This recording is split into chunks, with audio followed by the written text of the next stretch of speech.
This story begins in a picturesque empire called Thalokium. Magic stones began to appear all over the world and created rifts around themselves. Hordes of magical monsters began to pour through these cracks, threatening people's homes and cities. The Imperial Knights and the main army were unable to cope with the countless monsters. Because of this, the world needs specialized mercenaries more than ever. One of them was exhausted by the battle, which had not spared his comrades. Only 3 dragons destroyed an entire team of 40 of his men.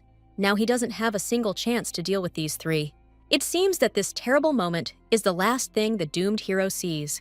If only he had known that he was going to die, he would have definitely said goodbye to Annie.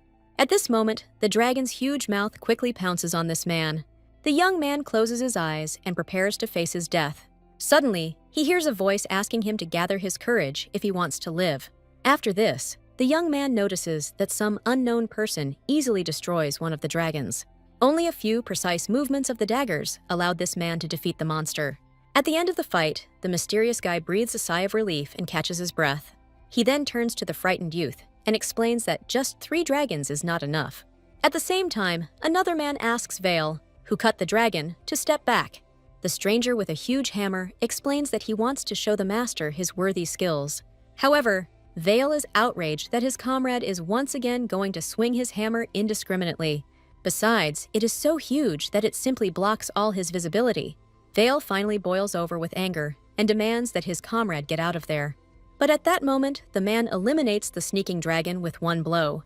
While the strangers quarrel, the young man is shocked by how easily they deal with the monsters. Suddenly, another old man appears behind him, who offers to heal the hero.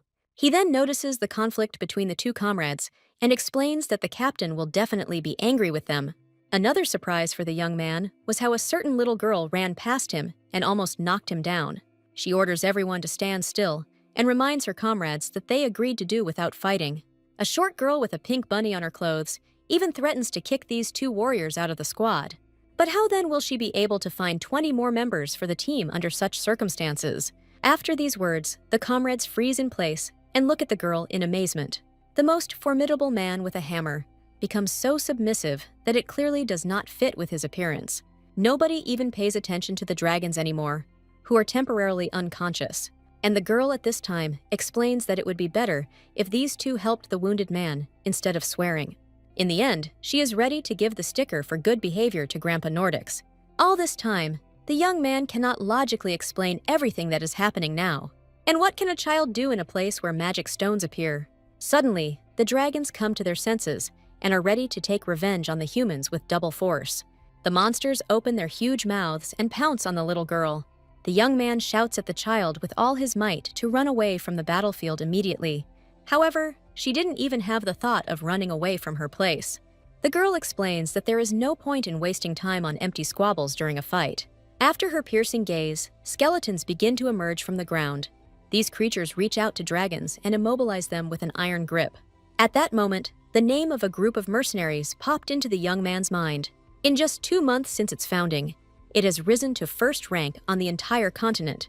This group also achieved complete success in sieges for mana stones. After the girl finishes summoning the skeletons, all the dragons end up underground. Meanwhile, the young man's jaw nearly drops from what happened. The child lifts the remaining head of the skeleton from the ground and breathes a sigh of relief. This is the greatest wizard of the Agavert group, which appeared out of nowhere and leads the squad of the King of Necromancy. The world was in dire need of powerful mercenaries due to the existence of mana stones. However, the king's true identity remained shrouded in secrecy. At this time, the girl approaches the stranger and politely greets him. She then asks the young man to choose one of 2 options. In the first, he will simply forget everything that happened and go home. The girl also understands that he is very sad about the loss of his friends, but she can't help in any way. In the second option, the young man can join the Agavert mercenary group. Now he understands why all this time no one knew who this Necro King really was.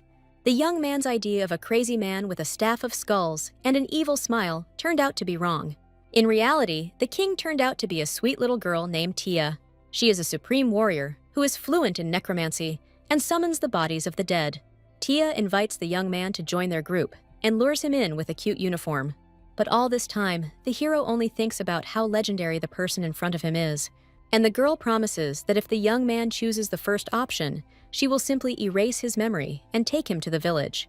However, if he does decide to join the squad, he will even be able to sleep longer.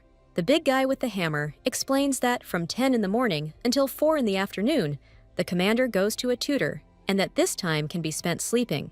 Who would have thought that the greatest warrior would turn out to be a real child of 5 or 6 years old in appearance? And to explain all this, we need to go back 2 months. At that time, the events took place in Jeonhogu, in the Republic of South Korea. In one small but very cozy house, life went on as usual. Grandma wonders if Tia has become cooler after the sweltering heat. At this time, the girl enjoys the pleasant coolness from the fan and thanks her grandmother. That day, the entire republic suffered from the scorching sun and incredible heat, and Grandma says that Tia needs to wait a little longer before Dad comes. The girl agrees with her and eagerly awaits her father's return. However, the days on the calendar show that the man has not appeared for 10 nights. It's been quite a long time since Tia's father has returned home. Her father's name is Kim Asti, and he is an incredibly powerful paladin in the Taloshim Empire. Every day he beats up vile monsters and villains in this empire. Tia believed this story, told by her father, until she was 3 years old. Now she is 4 years old, and she knows that the strongest knight must be rich. However, looking at her family, the girl understands perfectly well that they are poor. Her father went to work even on holidays, and her mother explained this by saying that the money was not worth the effort. That's why the Thais can't seem to buy a Tanapang sticker album. Friends from Machuri's class go to the Tanapang world with their parents every day. There they constantly talk about going to the sea with their fathers, or to children's entertainment. But Tia and her dad had never been to anything like this, which usually makes children happy. However, even under such conditions, the girl remains completely fine. A dilemma arose between the grandmother and sister: how to send Tia to school if she was not registered at birth. What if she gets sent back to her country and number 106 days to serve out her sentence here? It's good that the director of the kindergarten turned out to be a good person and didn't give up on the smart girl. At the same time, Tia's father promised to live a long life with her and to return to her hometown someday. There, he will give his daughter smiles every day and eat lots of delicious food. Spending time with her father made Tia feel like the happiest person in the world. And her dad was 1,000 times more precious to her than Tanipang's new sticker album. Therefore, more than anything in the world, she would like her father to come home as soon as possible. One day, Grandma Taya's worried sister runs into the house and tells her that something bad has happened. The grandmother is very angry at the woman who could have frightened the child. After this, the sister silently hands her a piece of paper with something written on it. After reading the message, the grandmother is speechless and realizes that something really bad has happened. She asks Tia to stay at home while she goes away on important business. The girl doesn't understand what could have upset the adults so much. After this, she turns her attention to the piece of paper that caused everything to happen. Tia picks it up from the table to find out what Grandma and her sister saw in it. The letter states that the body of an unclaimed deceased named Kim is to be buried. Having made out what was written, the girl realizes that her father is dead. But how could this happen if he promised to return to her? Even after the news of death, a small hope remains in the girl's heart. However, even this does not save her from overwhelming anxiety and fear. After some time, the granny returns home, soaked in the pouring rain. She places a box on the table, the contents of which are known only to her. After this, Grandma tells Tia that she will sleep with her today. While the woman hugs the girl and cries from injustice, Tia does not take her eyes off the box. It is very strange that even the sticker used did not help, and her dad did not come, although he promised to give her smiles every day and always be there. Late into the night, Tia couldn't stop thinking about her dad abandoning her. Sleep was not coming to her at all after the events that happened during the day. As a result, the girl gets out of bed and decides to figure everything out on her own. The first thing she does is take out the box that Grandma brought. Tia opens it and finds her dad's personal belongings inside. She takes out his wallet and realizes that he will no longer need these things. Tears well up in her eyes, because his words about a long life with her will now not come true. Dad promised to go to his hometown with Tia, but he left her. Clutching her father's medallion, the girl can no longer hold back strong tears. She would give everything now just to see her dad again. At this moment, the father's medallion begins to emit a very bright light. After this, he rises into the air and hovers right above the girl. The voice from the locket asks why Tia is crying so much. Meanwhile, the girl is trying to understand how a stone can speak. However, at that very second, an entity in the form of a dragon appears from this stone. The little girl is very amazed at how the magic worked and transformed the stone, and the little dragon comes to the conclusion that Tia is crying because of the man who died. Hearing these words, our little heroine begins to cry again. She tells the dragon that her father abandoned Tia and will never return. Unable to bear the girl's tears, the dragon presses his head against the baby's head. After this, he promises that he will definitely save her father and fix everything. But in this case, the girl must promise that she will stop crying. Tia will also have to sacrifice all her acquaintances and things in this room. At that moment, the girl did not understand the meaning of the words of the black from head to toe dragon, but all her thoughts were occupied only with her father, who promised to show her the place where she was born. So all she wants is to get her dear father back. With incredible hope in her voice, Tia asks Chernish to bring her dad back. At this moment, there is a sharp flash of light and the feeling that the girl is flying somewhere at great speed. After a while, she feels a fresh breeze blowing over her in her warm bed. Tia sleeps peacefully and doesn't even suspect that she has moved to another place.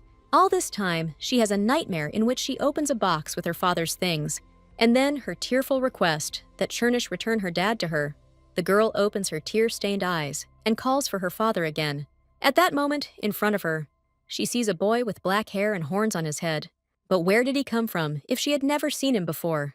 Tia is very scared of the stranger and wonders who he is. After this, the girl notices black horns that seem familiar to her. She remembers that Chernish, who promised to bring her dad back, had exactly the same ones. Fear gives way to delight at the fact that the dragon can turn into a human. Then Tia looks around and realizes that this is not her home at all.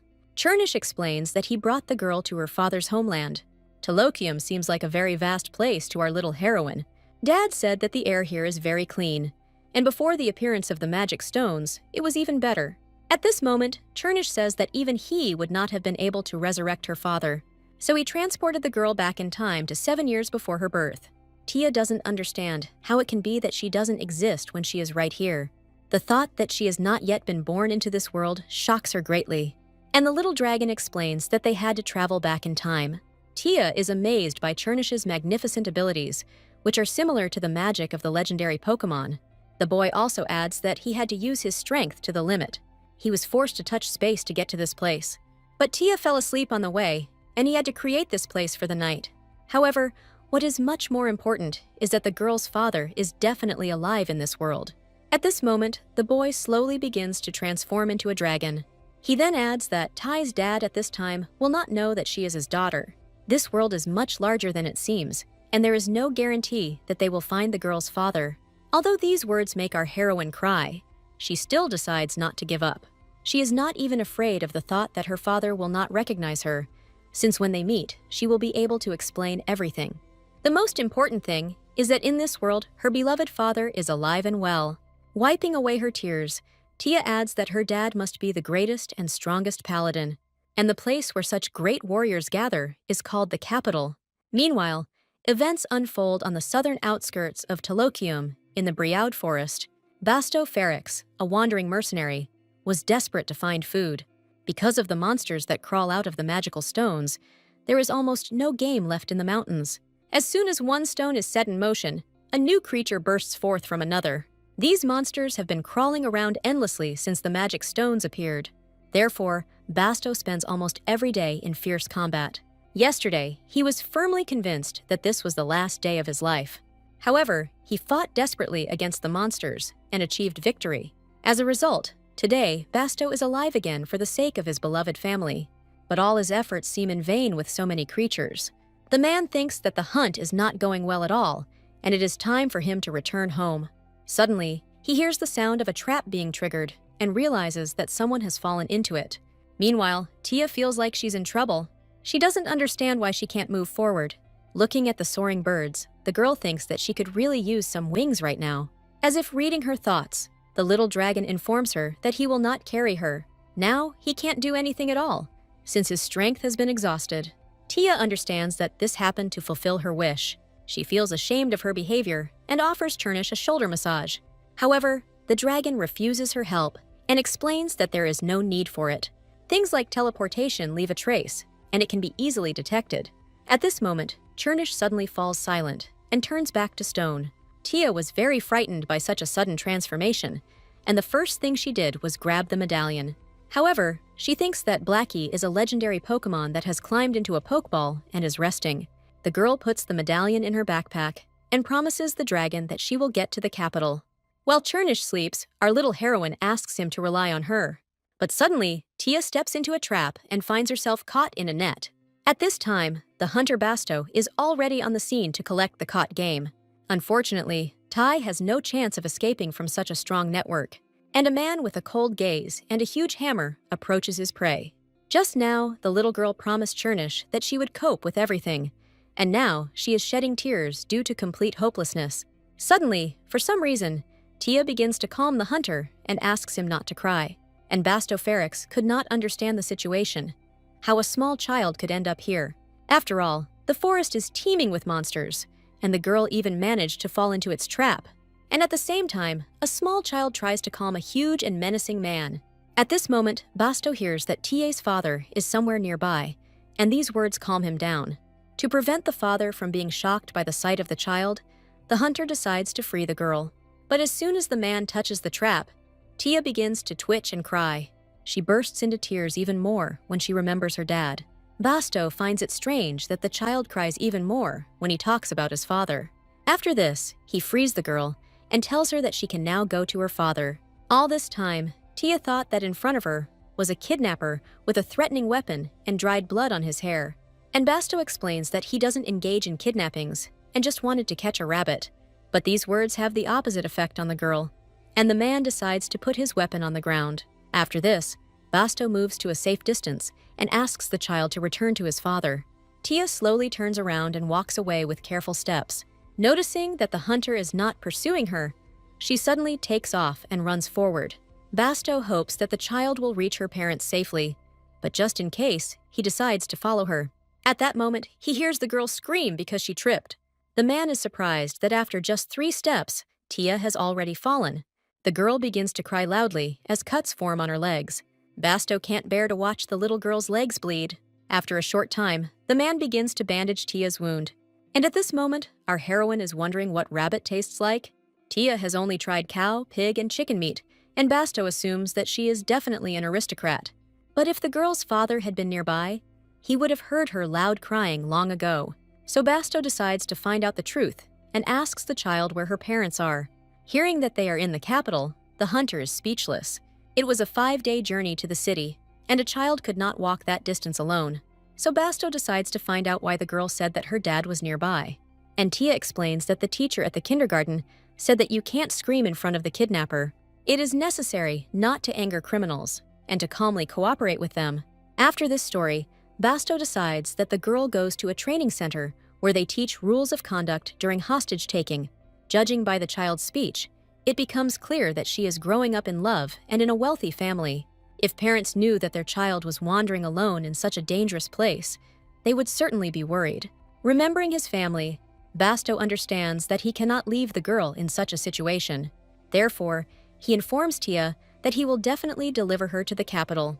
Our little heroine is very surprised that such a big guy is ready to help her, and Basto adds that Dad is probably really looking forward to his girl. The man then passes the girl some soup, and she is left inspired by the words that her father is waiting for her.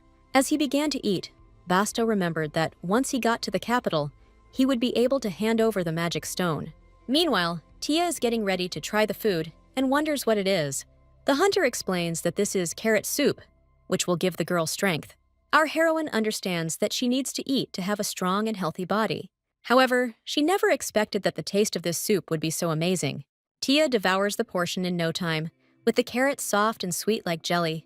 Seeing how much the girl liked the soup, Basto offers her another serving. Our heroine gives the plate to the hunter and notices an inscription on it. It contains a declaration of love to his father, which makes Basto sad. And Tia at that moment realizes that there is no way she could have read it. She learned a completely different language, and even her uncle speaks a foreign language. Tia decides that it's all thanks to Chernish and his Pokemon power. She would really like the little dragon to eat with them and gain strength. Thus comes the evening, in which the small clearing is illuminated only by the burning fire. Tia falls asleep peacefully and imagines how she will soon meet her dad and Chernish. All this time, Basto does not take his eyes off the girl, and watches her sweet sleep with pleasure. In the following days, our heroine continued to dream about how Chernish and the uncle would meet her dad. She also hoped that they would all eat some delicious food together. After this, they will become healthy and strong, and Dad will definitely praise her for her efforts.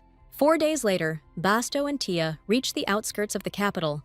They enter the first gate of the city, which is now closed to everyone. The man at the entrance explains that Basto's mercenary identification number has been cancelled. Therefore, they cannot let him through the gates and allow him to enter the city. Tia watches silently from the side and waits to see what will happen next. After this, she finds herself in a tavern outside the first gate of the city. Basto is very angry about this whole situation and believes that Cal Vauban is to blame for everything. At this time, the innkeeper demands that the man calm down and stop destroying her tavern. Taking the girl in her arms, she notices that the child is very dirty. She immediately starts washing Tia, who doesn't really like it. At this point, the hotel owner wonders if Basto's room was really cancelled. The man explains that just 2 weeks ago, everything was fine, and the paladins were clearly bribed. Basto looms over one of the visitors and tells them that they have no idea what he does. After all, he obtained information about 3 magical stones that caused a lot of trouble for the imperial family, and he came to report on the magical stones of Brood, which he had managed to lay siege to. Suddenly, one of the men starts laughing and says that they have already heard about this. It turns out that the small Brood stone has already been reported, and the mercenaries from the Deathhound squad have already done everything. Basto is very shocked when he hears about this squad, and the man adds that one puppy tried to attach himself to the hounds, and it is obvious that this is Basto.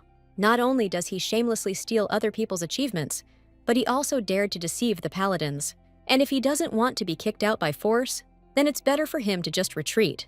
At this moment, Basto remembers the words of Cal Vauban, who promised the safety of his family.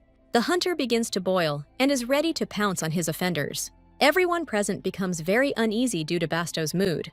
But suddenly, Tia puts her little hands on his face. She asks the uncle if everything is okay with him, and why he is so menacing. At this moment, Basto's ardor noticeably diminishes, and all his attention is focused on the girl. Behind the menacing expression on Uncle Tia's face, she sees his sadness. After this, the man apologizes to the little girl and says that the journey to the capital will take a little longer. However, Tia didn't even think about getting sad and agreed with her uncle's words. Basto turns and leaves, and the frightened visitors breathe a sigh of relief. At this time, the mercenary is thinking about where he and the girl can hide, but the feeling of injustice due to the ban on visiting the capital does not leave him alone. Outside the city, there are many refugees who lost their homes because of these stones. However, the innkeeper asks Basto to stop tormenting himself with these questions. At this time, his wife washes the baby, who began to look like a cute child, and the owner continues to teach Basto that you can live peacefully only when you subdue your anger.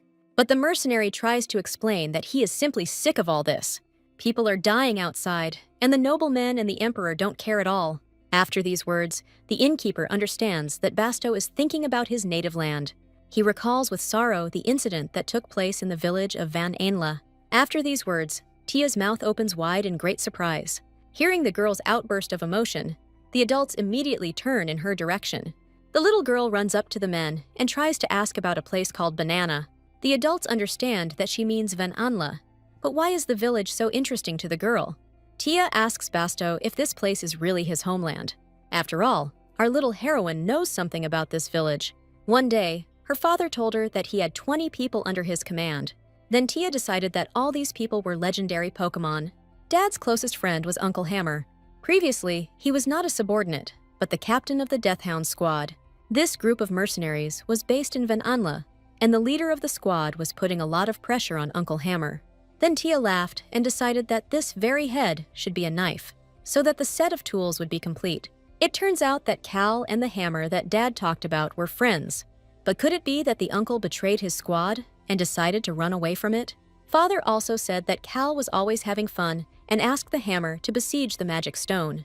The uncle never refused his friend because he promised him something. Cal was supposed to look after the hammer's family in his absence, and then one day came the day of destruction of that very village of Van Anli. Now the monsters, which could only attack at night, began to do so in daylight. But by chance, that day, Uncle Hammer went to besiege another stone. The city was in chaos, and people were begging to be saved. And while everyone was waiting for help from the mercenaries, Cal was recovering from another party. He ordered all the people to hide in their homes and wait for his instructions, so Cal pretended to assess the situation while he secretly escaped. The villagers fell at the hands of the monsters, and no one managed to escape.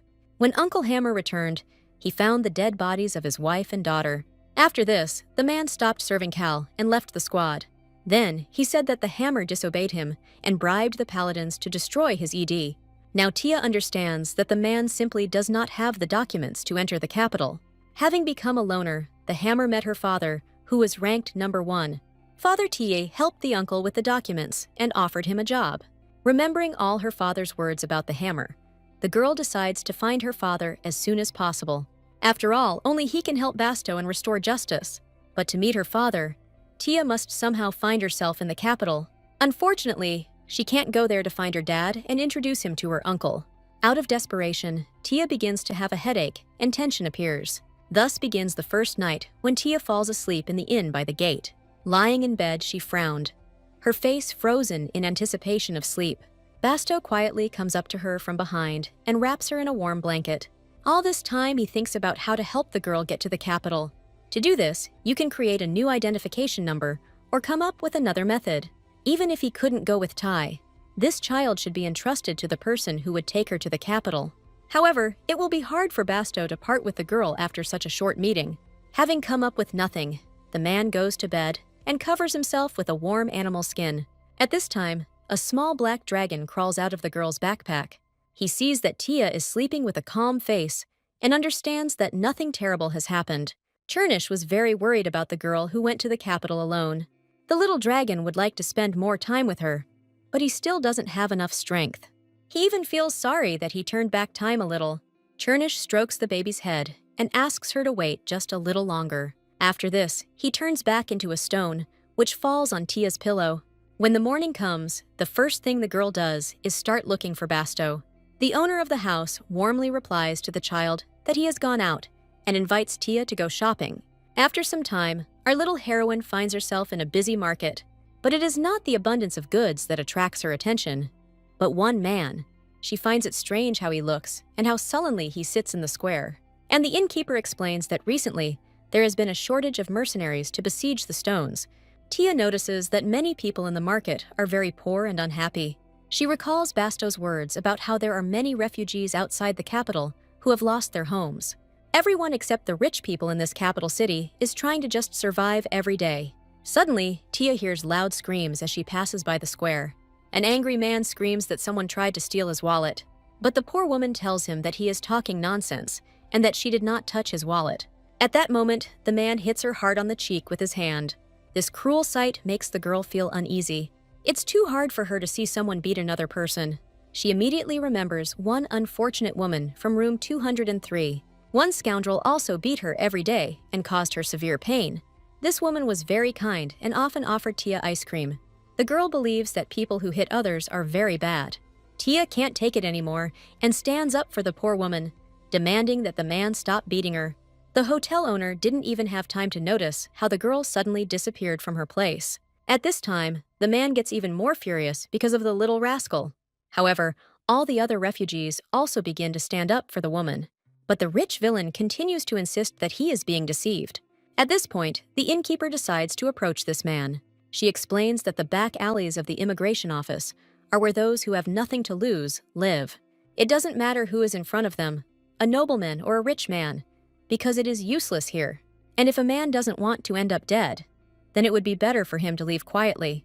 These words clearly frightened the rich villain, who immediately hurried away from the square. On the way, he pushes all the people aside, suffering complete failure. And Tia admires her grandmother, who resolved a difficult situation. At this time, the hotel owner remembers that the victim lives in a room on the second floor. It looks like he hasn't been home for several days, and it's unclear what he's doing there. Tia is surprised to discover that this is not a nice woman at all. The girl is even more shocked when she calls her grandmother an old woman, and the hotel owner invites the victim to look at her face, on which there remains a mark from the blow. Then Grandma asks to follow her, and Tia no longer knows who she helped. After all, judging by this man's face and words, he doesn't look like a good person. However, she still tries to console herself with the hope that she did everything right. After this, the innkeeper brings the woman to her tavern, along with Tie. She asks the guest to wipe his face with a wet towel, but this makes him outraged.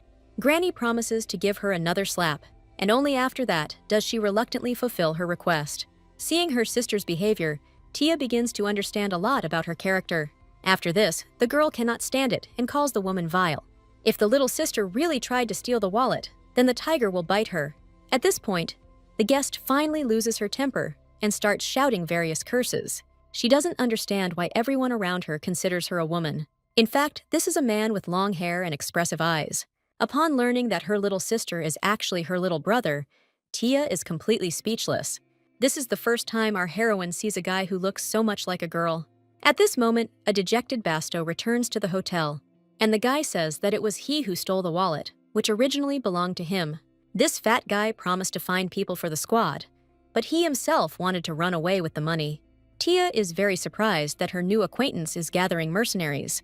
Basto hears this conversation and cannot believe what he hears. At this time, the guy explains that he will not be able to become a knight, and the only way to earn money is to become a mercenary. Tia wonders if it's possible to get a certificate if you become a mercenary. The guy confirms her words and says that first she will need to pass an exam. The girl understands that this is exactly what is needed and offers to create a squad together with Tai. But the guy is stunned by the nonsense that the little girl is talking. After all, he only works with professionals, with whom he can make a lot of money. And where is it seen that the killer joined the squad with a small child? And the girl decides to use her main argument and tells about the legendary Pokemon in her backpack. Moreover, Uncle Basto, who is very strong, lives with her. At that moment, a huge man with a hammer approaches the table where the guy and Tai are sitting. Basto turns to the stranger and asks if he is really gathering a squad. Meanwhile, the guy is trying to figure out what kind of pile of muscles is standing in front of him. Uncle Hammer explains that he can handle the small magic stone alone. He doesn't have a number now, but he's worked as a mercenary his entire life. 6 days ago, he cleared the small stone in Briarwood alone.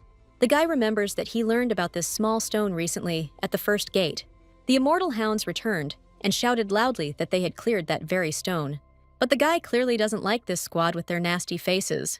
Moreover, they were allowed into the city without even checking the core that falls from the stone. Since when have mercenaries and paladins been on such good terms? After this, the guy answers Basto that this small stone was cleared out by another squad. Tia stands up for her uncle and explains that Cal lied and took the victory away from the hammer. Because of this liar, Basto lost his number, and now he and the girl have to suffer.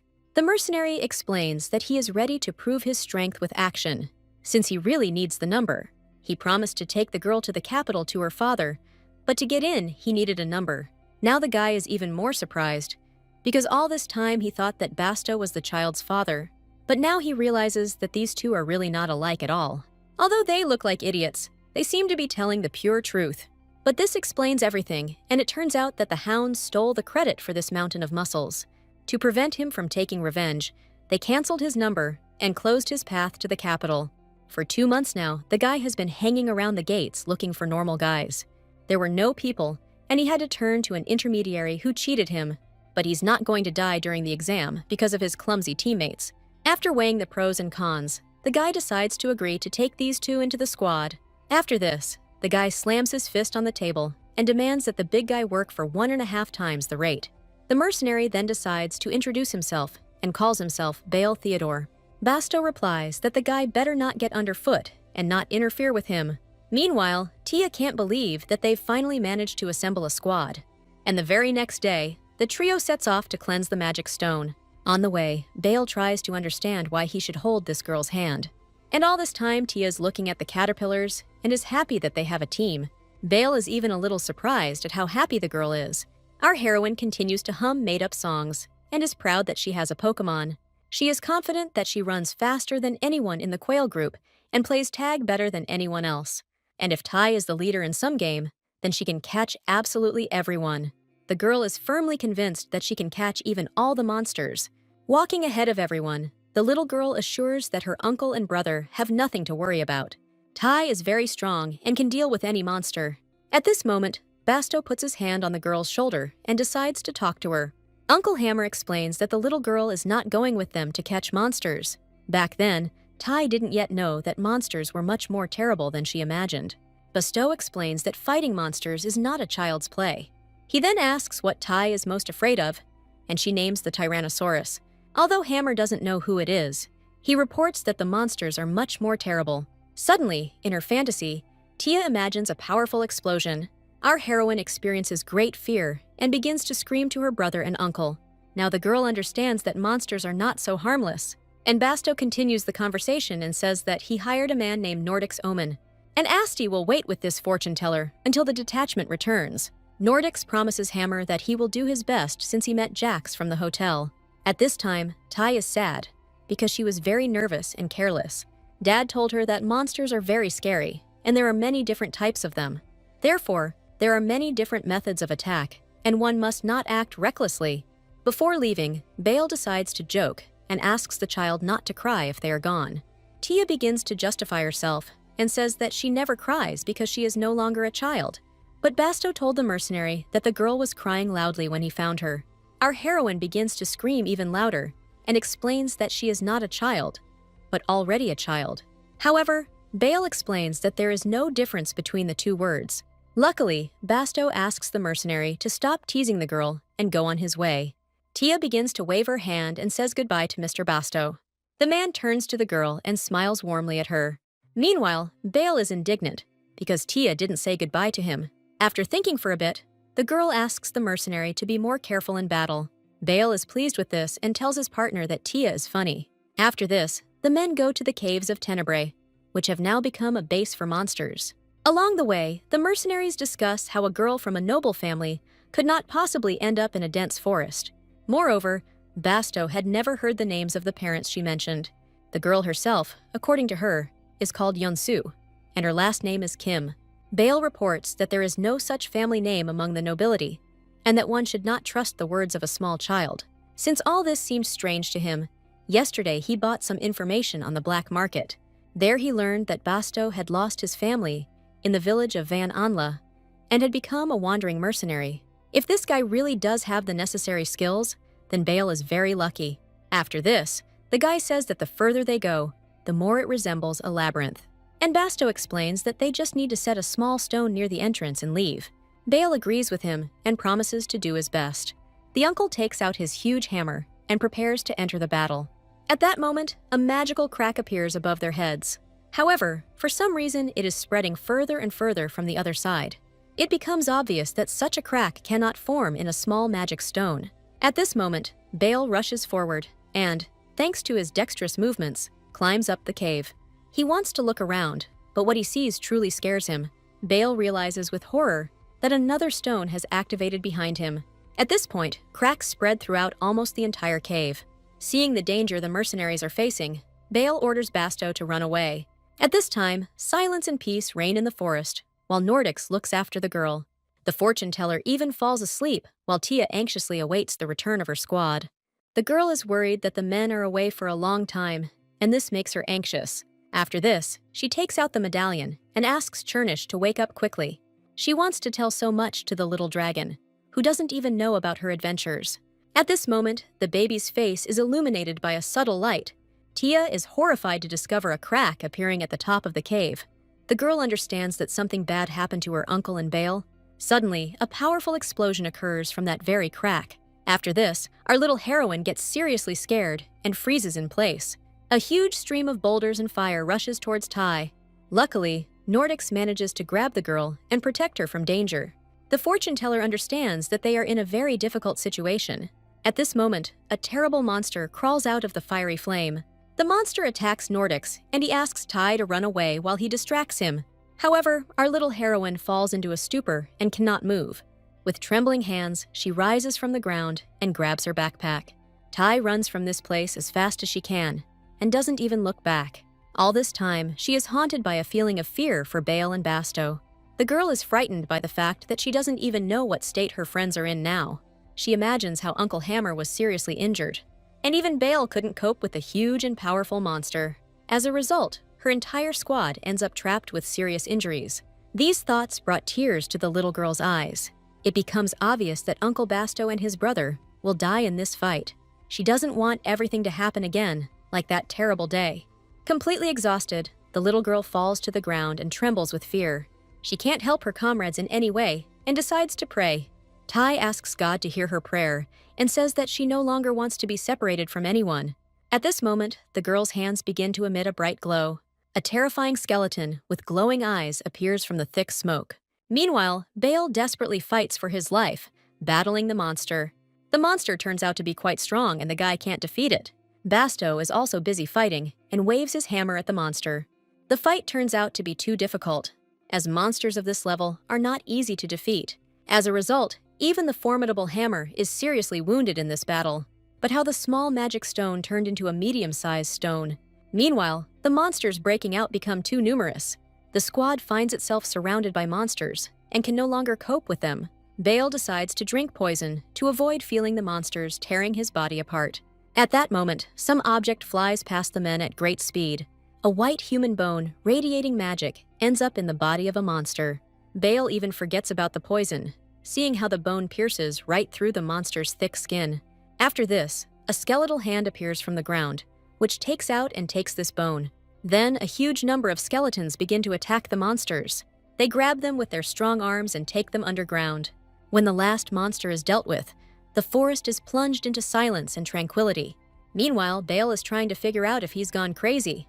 It seems to him that piercing screams can still be heard from underground, but it turns out to be just Basto's voice, which frightens his comrade with his touch. Uncle Hammer wonders why Bale never told anyone he had magic. But the mercenary considers this nonsense, since he thought that this was the work of Basto, and if what happened a little later, he would already be dead because of the poison. However, if neither Basto nor Bale have magic, then who saved them? Those that broke through from underground are creatures of darkness and are called skeletons. They belong to the magic of necromancy, which is known only from legends. It turns out that the one who first used this magic in history is nearby. This means that this man is somewhere in the forest, and it is not clear what his intentions are. At this time, the footsteps of other skeletons become increasingly audible. The men turn around at the sound and try to understand the purpose for which they were saved. And from the forest, a thick greenish smoke rises, and the steps get closer and closer. Tia appears in front of the men, tears streaming from her eyes. The girl is accompanied by a crowd of skeletons from behind, and she holds one of their heads in her hands. Seeing her brother and Uncle Hammer, the little girl starts crying even harder. She already thought that they were dead, and was very glad to see them alive. At this moment, one of the skeletons whispers some important information into her ear. Afterwards, Tia tells the shocked men that Grandpa Nordics is heading their way, and the skeleton decides to also say that Bale and Uncle could have become the 24th and 5th skeletons. Tia is outraged by his words, since a joke should lift the mood, not scare. And at that moment, Bale himself and Uncle Hammer open their mouths wide in surprise.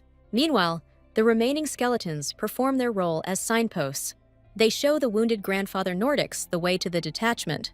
Having seen the fortune teller, Tia reports that the skeletons really did not deceive. Basto is very surprised by the power the little girl has, and Tia adds that the bony ones are underground and know everything. At this moment, the skeleton's head in the girl's hands tells her something about the core. The men get together and decide to discuss what is happening. Nordics can't believe that this girl summoned these skeletons, and Basto reports that Tia can apparently even hear what they are talking about. But when he first saw the baby, he had no idea about her abilities. At this moment, Tia tells Uncle Basto that the skeletons told her about the cores for passing the test. The skeletons have collected these cores for them, and it is time to go get them. Upon entering the cave, the squad discovers many multicolored stones on the floor. By this time, the rifts and magic stones had completely disappeared. While Tia collects the kernels, the men cannot believe there are so many of them. Even Nordics is surprised that the child has such powerful magic. Basto and Bale can't even move due to extreme bewilderment.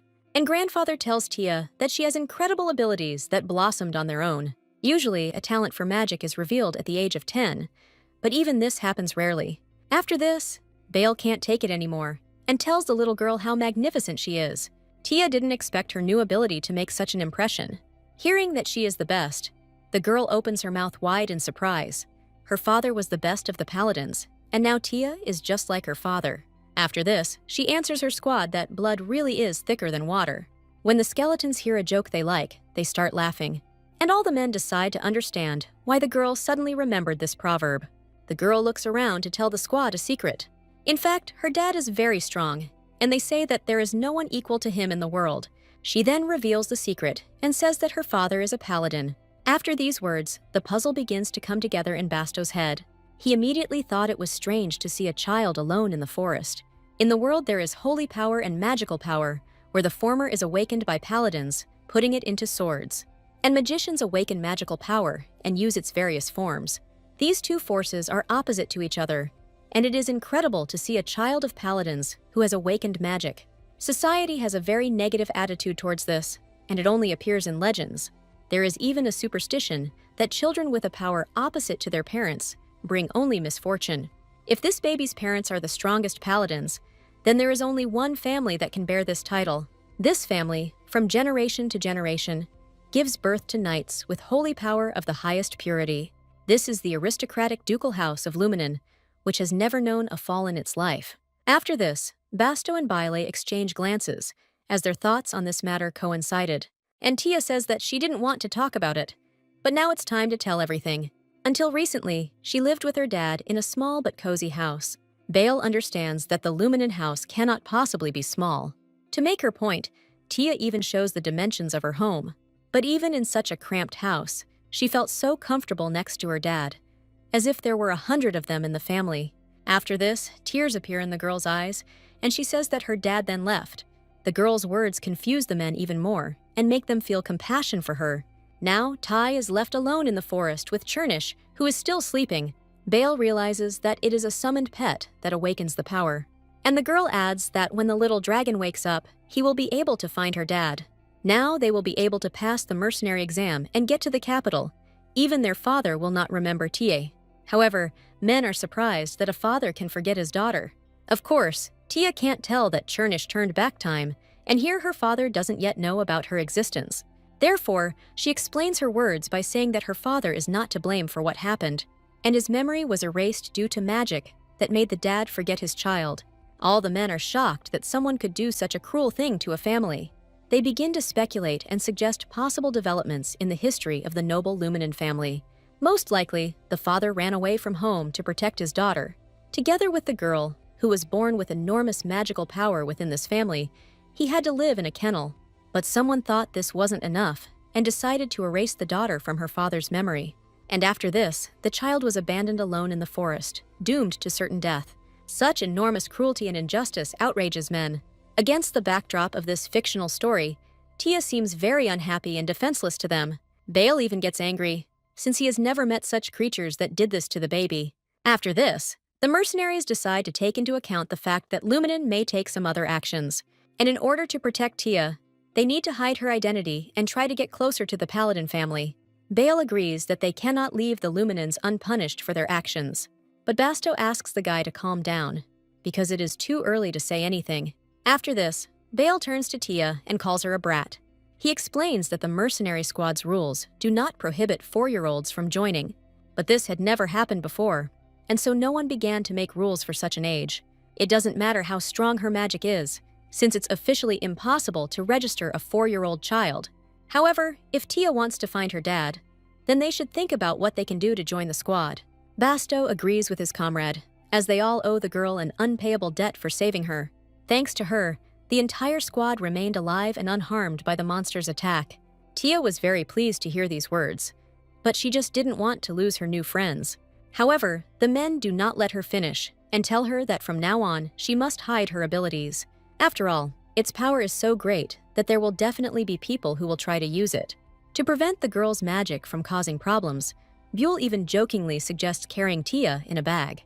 But the little girl takes these words seriously and begins to be furiously indignant. Then she decides to think about how to hide her identity. It must be like a rabbit hiding from lions and birds. But will she be able to find her dad if she constantly hides? On the other hand, the girl wouldn't mind looking as scary as Uncle Basto. After this, our heroine comes up with a brilliant plan to look intimidating while hiding her identity. She remembers her grandmother at the hotel, who scolded the angry man. This woman was incredibly strong, even though she was already old. Now, the little girl has collected for herself all the qualities that she would like to possess. After this, she turns to Uncle Basto to tell him about her thoughts. The girl explains that she came up with a very good idea on how to hide her identity. All the men look at Tia in surprise, waiting for her next words. After this conversation, the entire detachment of mercenaries sets off for the first gates of the capital. Tai made an agreement with the men that they would not reveal her true age. You can lie that she is actually a huge, shaggy guy who turned into a 4-year-old. So they will make Tia a fake captain of a mercenary squad, and the girl will repay her first debt. And the genius of her idea is that the baby will be an invisible strong woman. Having reached the paladins, the squad of mercenaries gives them a bag with magic cores. The men are shocked to find Ricolops among them, who only appears in magical stones. Bale confirms the paladin's words and adds that there are 3 such stones in the bag, 18 Velio and 2 Winds of Imperno. To complete the mercenary group registration test, the man decides to take a look at the captain. At this moment, Tia decides to finally dispel his doubts, and the ground under his feet begins to crack. At that very moment, a skeleton appears from underneath it, summoned by necromantic magic. The paladin sees such a sight for the first time and is speechless with horror. Everyone around is overcome with intense panic from the appearance of terrible skeletons. The paladin cannot even understand who is capable of summoning such a dark creature. After this, Tia loudly orders the creatures to return to their place. The skeletons obey the girl who is their owner without question. The paladins are shocked that such a small child has power over these creatures. After this, they demand that the child immediately state her name. At this moment, Basto stands up for Tia, saying that no one dares ask the name of his mistress, and Tia just waves her staff in his direction and asks him to leave these people. Meanwhile, Bale stands aside and worries about how events will develop further. Even on the way to the capital, Uncle Hammer asked T not to use such a childish tone of voice. After this, the squad decides to come up with some clothes for themselves to look more serious. And when T addresses the knights, she should speak more confidently. The girl decides to rehearse her speech and looks truly terrifying at that moment. When she starts talking to the knights in that tone, they become uneasy. And at this moment, Bale can barely contain his laughter because Tai is getting tongue-tied. But our little heroine is confident that she can handle everything. After all, the one who really makes you scared is Bone Friend number 3. With his sharp dagger and magical aura, he looks truly terrifying. And TA at this time informs the knight that he does not need to know her name. She can be called Commander King, and that should be enough to join the squad. After some time, the paladin begins registering the squad as mercenaries. He leaves the men at a large table and asks them to wait for his return. When the paladin leaves, the mercenaries finally decide to express their joy. After all, the knight saw them off without even asking their real name. Nordics is also glad that everything went well, and they were not rejected. He is ashamed to admit that his age makes him seem like a burden. At the same time, Nordics wants to repay Captain King for saving him. After this, the grandfather asks what the girl will name her squad. At this point, Tia realizes that she had been so focused on her role as commander that she hadn't thought about the title at all. Then she says the first word that comes to her mind. But Bile is outraged, because the name Maturban even sounds terrible.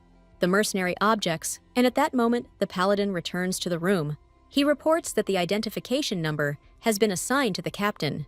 It was also noted that the commander's specialty is the magic of the dark element.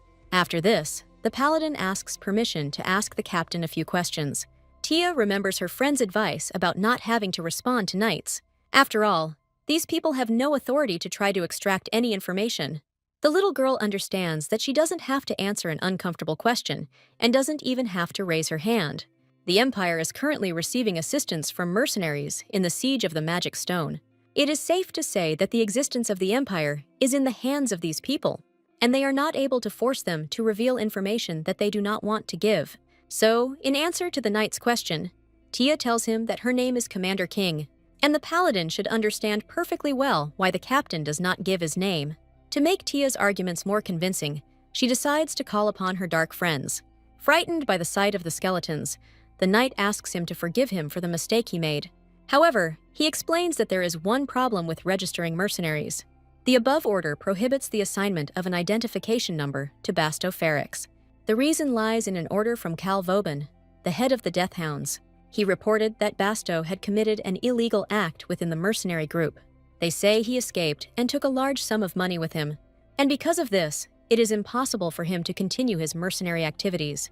Basto slams his fist on the table and loudly announces that it was Cal who stole all the salaries from the participants, and after that, they decided to delete his identification number without even checking the veracity of these words.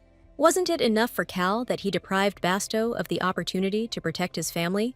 Seeing Hammer being overcome with grief, Nordics asks him to calm down, and Bile turns to the paladin and asks what bribe he took from Cal. Hearing these words, the knight begins to feel strong excitement, and our little heroine understands that she already knows something about bribes. One day, the girl was watching the news with her grandmother, where an official denied taking bribes. Together with her sister, they were sure that this man was lying. Moreover, in their time, a bribe could even be given in a box of apples. Of course, there is nothing complicated about putting money in a box or bag. It turns out that Cal also bribed someone and set up Uncle Basto. The paladin explains that he shouldn't say such things, but he knows the circumstances of the case. At this point, Basto loses his temper, because the knight knows the whole truth and does nothing about it. But the man reports that Cal Vauban has bribed a very difficult person. Hearing about the new commander, Bile realizes that the bribe was taken by the Emperor's own protege, and at that moment, the knight begins to speak in a whisper so that no one can hear him. He explains that there is a lot of talk among the knights about the mercenary interfering too much in the affairs of the military. However, Bile doesn't see this as a problem, as they won't be fired for it anyway. The paladin then reports that the rejection of all new registrations indicates that the amount of the bribe was substantial. Now Basto understands that in his case, money decides everything. Bailu simply laughs at how easy it is for vile people to get ahead in life with the help of a bribe, and Nordiques just shakes his head at the unfair absurdity. Meanwhile, Basto remembers that he has no money at all because of Cal, who appropriated all the reward money. Now he asks Bale to go to the capital, and he himself is going to look for another way to get into the city. Suddenly, Tia loudly asks how much money that man received from the vile Cal. At first, the paladin didn't even understand what this little mercenary meant, and our heroine repeats the question and demands to know how much this son gave to the dog. Even Bale, with his eloquence, was surprised by the little girl's vocabulary. Tia was shocked to hear from the paladin that Kyle had given a chest full of papers as a bribe. If that box was full of bills, then she should do something a little different. After this, the girl opens her backpack and shakes out a mountain of jewelry. These stones were a gift from her bony friends when she first met them. But then, Tia did not attach any importance to these jewels, since it was more important to her to save her comrades. She ran as fast as she could and asked her bony friends to first help her brother and uncle. And now that everything is good, it is time to use these values. Tia gives the stones and asks him to tell the high-ranking person that she will give even more. And how dare this man sell his conscience for some box of papers? After all, she herself, as a great magician, differs from this non-entity and will hand over the jewels in a branded bag. Even the mercenaries didn't expect to see such wealth in a little girl lost in the forest. The jewelry did its job, and within an hour, Basto received his new number. The man was stunned that he actually managed to achieve what he wanted. Paladin reports that registration is complete, and all that remains is to enter the squad's name. Bale is very worried about the girl's decision and hopes that she will not name them Quail. To everyone's great surprise, Tia decided to name the squad Agavert. Everyone was delighted with this name and wondered how the girl came up with it. In fact, while standing in line, our heroine noticed the names on the sign. She decided to choose what was written in capital letters and read it backwards. The paladin takes the name Agavert and wishes the squad leader good luck. Tia is secretly jubilant that they are now a mercenary squad. Now the whole team can go to the capital and carry out their plans. Basto decides to sincerely thank the girl for helping him. He cannot convey all the emotions that are inside him. Tia notices that Uncle Hammer has red eyes, as if he wants to cry. Just like her father did back then, she helped Uncle Basto cope with difficulties and injustice. After such a successful deed, the girl invites everyone to eat something tasty at the hotel. Basto agrees with the commander and is now determined to help the girl find her father. Meanwhile, events unfold in a port city on the outskirts of the capital called Pearl City. One red-haired woman runs through all the streets and shouts that she has urgent news. She suddenly runs into one of the bars and tells the boss that something incredible has happened. In her hand, she holds a document which states that a new detachment of mercenaries has passed through the gate. While the squad leader sleeps at the bar, his comrade asks Livia not to spread trivial gossip. After all, they don't register simple greenhorns as mercenaries, and there's no point in taking up the boss's time to rest. At this moment, Tezetan Veronio who is the commander of Treba's squad, raises his head from the bar counter, and Livia continues to argue with her friend about the fact that she has found a sensation. But Victor is firmly convinced that all this is nonsense and not worth any attention. Suddenly, Tezeton asks his comrade to listen to Livia and not to ignore her words. It seems that an extraordinary character has indeed appeared in the capital, leading a squad. Mercenary, Treba Alaric adds that the leader is a powerful mage. Everyone present is surprised that some magician has created a squad of mercenaries. Alaric is certain that there are practically no mages left in Telosium, and that years of training are required to reach such a level. Moreover, the element that this unique individual controls is darkness. It's impossible to say for sure, but they say he summoned a whole horde of skeletons to the registration office. At that moment, all the people were shocked that a magician who possessed necromancy actually existed. Previously, this was something from the realm of theoretical knowledge, and no one had ever met such a person. After this information, Tezeton decides to find out if all this is really not just empty rumors. Alaric assures that he managed to rummage through the Paladin's networks and found out that all this is true, but there had never been a case before where a mage personally created a mercenary squad. Tezeton comes to the conclusion that either this man is confident in his abilities, or he really is that strong. After this, he carefully reads the documents and learns the name of the Agabert detachment. The mercenaries of this squad are Nordics and Bale, whom Tezeton had never heard of before. But he has heard a lot about Basto, and knows that this big guy used to be the deputy head of the Undying Hound. But now Tezeton is interested in the name of the magician who created this squad. However, nowhere in the documents is there even a hint of the name of this secret character. This whole situation makes the head of the squad, Treb, laugh hysterically. After all, the great magician hides his true name and pretends to be a 4-year-old child. Apparently, the guy with such a strange nickname is quite a funny person. Everyone around begins to consider the magician, who called himself Commander King, a psycho. Tezeton even suggests that his comrades try harder to keep up with this terrible wizard. However, the leader of the Ribbo Grimm squad, a man named Reaper, warns the man that he should be more careful. Even if he is ranked second, no one knows how long his fame will last. It is also unimportant that Tezeton has never fallen below his position since the founding of Trebog's detachment. But the man replies to Reaper that apparently he is also quite funny. Does he really think that if Tezeton retreats, Ribbo Grimm will be able to take his place? Reaper didn't like his competitor's words, and they made him angry. And Tezeton explains that not everything in this world can be decided by physical force alone. And if he irritates him, then he will not get a single magical sphere. It was clear that Tezeton had won this verbal duel, and walked away proudly, leaving Reaper indignant. Meanwhile, the story continues to unfold beyond the first gates of the inn. Tia is basking in the warm sun and eating her grandmother's delicious cookies. Bale notices that their squad leader is unusually happy about the delicious baked goods. He calls the girl Commander King, but our heroine is not yet accustomed to such treatment. The little girl starts to get embarrassed and asks to be called by her first name in front of others. Bale pretends to be casual, but is actually struggling to contain his laughter. He's surprised that the brat likes her weird nickname so much. The mercenary points his finger at the girl and repeats his question again. Tia explains that the strongest and coolest guys always have nicknames. It's like her friend Henu from the group Quail, who put a skin on a character in the game and became a legend. But Bale says that he still doesn't understand anything the girl says. Tia calls the mercenary a fool, and at that moment, Basto and Grandpa Nordics return home. The man asks how Bale and Commander King are doing during their day. But the first thing Tia notices is the cloaks of the Agabert mercenary squad that Basto is carrying over his shoulder. She waited a long time for this uniform, which was embroidered with a pink rabbit. Tia is amazed at how cool these capes turned out. But most of all, she is happy about Tinypin, who is depicted on their uniform. However, Bale is outraged that Basto actually decided to sew on this pink caterpillar. Tia almost faints when she hears her little brother call her cute bunny Tinypin a caterpillar. Basto explains that even though the girl is the nominal head of the squad, her opinion cannot be ignored. But Bale is sure that instead of this caterpillar, something more powerful could have been sewn on.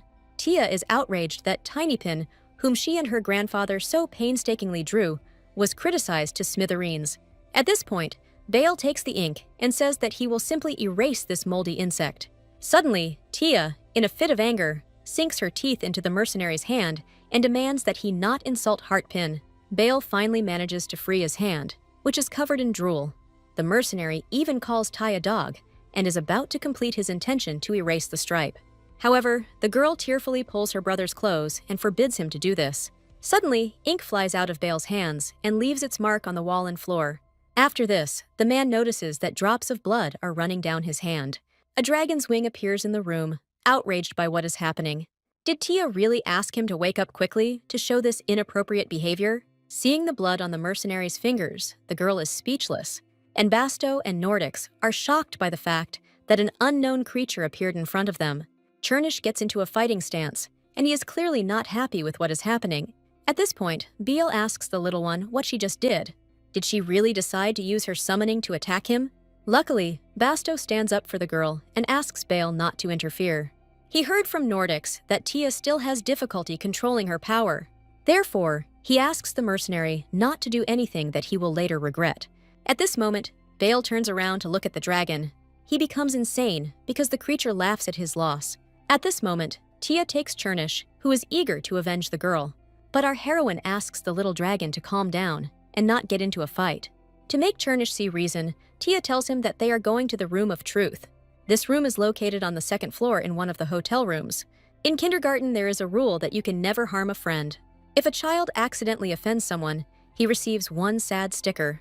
But if a child intentionally hurt another, then that's a completely different story. While Tia is lecturing the dragon, he begins to yawn. After this, Chernish falls to the floor to lie in this position. The girl is outraged that someone allows themselves to lie like that when they are being scolded. When people get into trouble, they usually say they were wrong. But even in this case, the girl warns that one must not hurt others. However, the Blackie explains that Tia herself bit this impudent fellow. The girl admits her guilt, but says that she tried not to bite hard. At this moment, the dragon decides to praise Tia for having done so much herself. He is impressed by her bite and the fact that the baby reached the capital's gates. He only regrets that all this time he was inactive due to a distorted timeline. And it's not that he applied a lot of force, but his weakness. But if the girl just called herself Commander King, then perhaps the little dragon should also hide his identity. He is known as a summoned pet, and let that be his cover. Tia wonders if Chernish has any reason why he wants to hide his identity.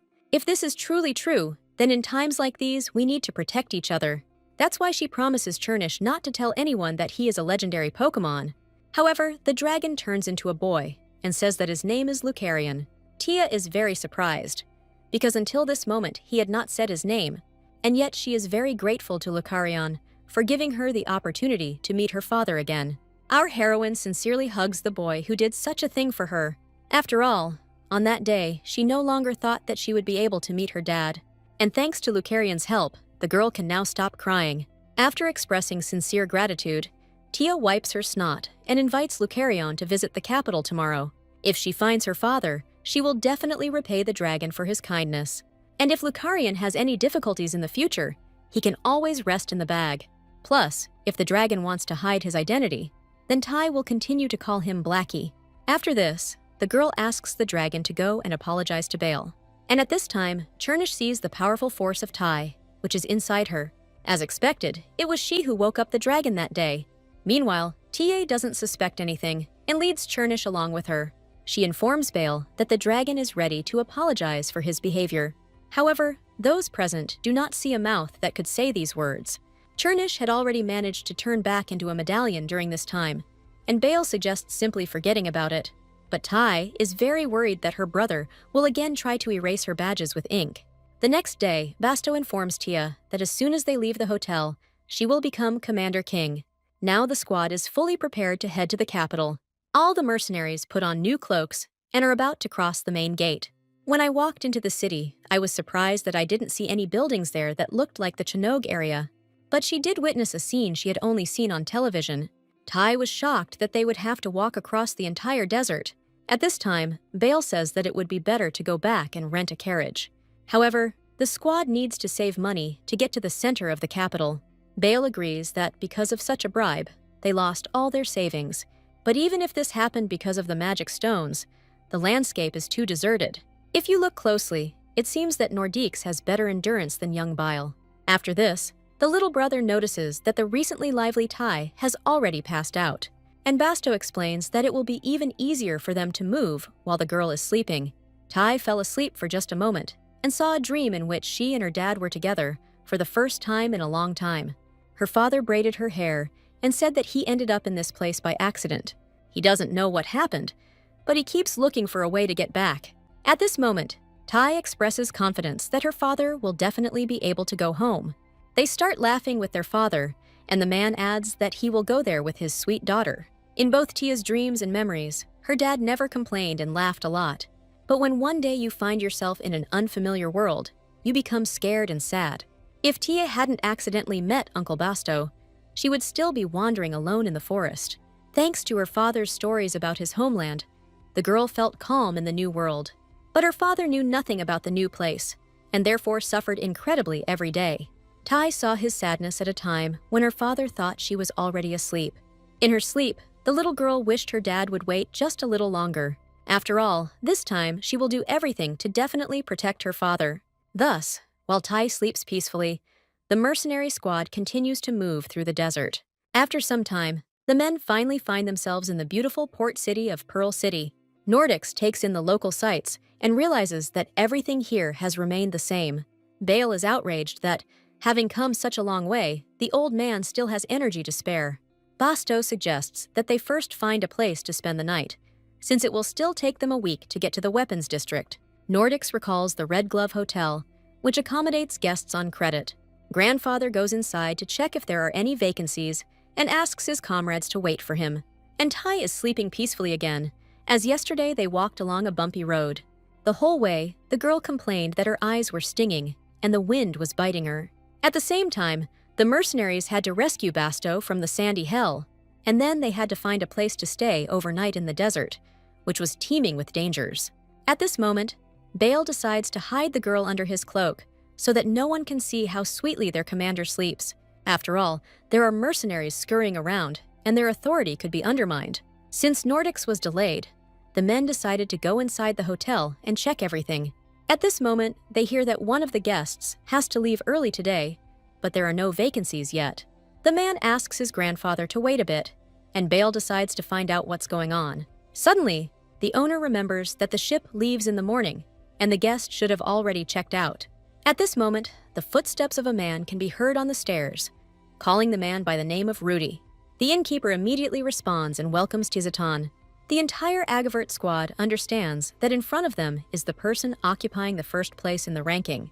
Meanwhile, the head of Triba begins a casual conversation with the innkeeper. Together, they begin to laugh about how the owner has raised the rent and his business should improve. After this, Tezatan again takes on the serious look that is characteristic of a true monster slayer. Bale looks closely at the legend and realizes that the monster is a monster. He stands right in front of him with his frightening and superior aura. Suddenly, Tezatan notices something that arouses his genuine interest. The man notices a small package in Hammer's hands. Could it really be that the person about whom rumors had recently been spreading was standing in front of him right now?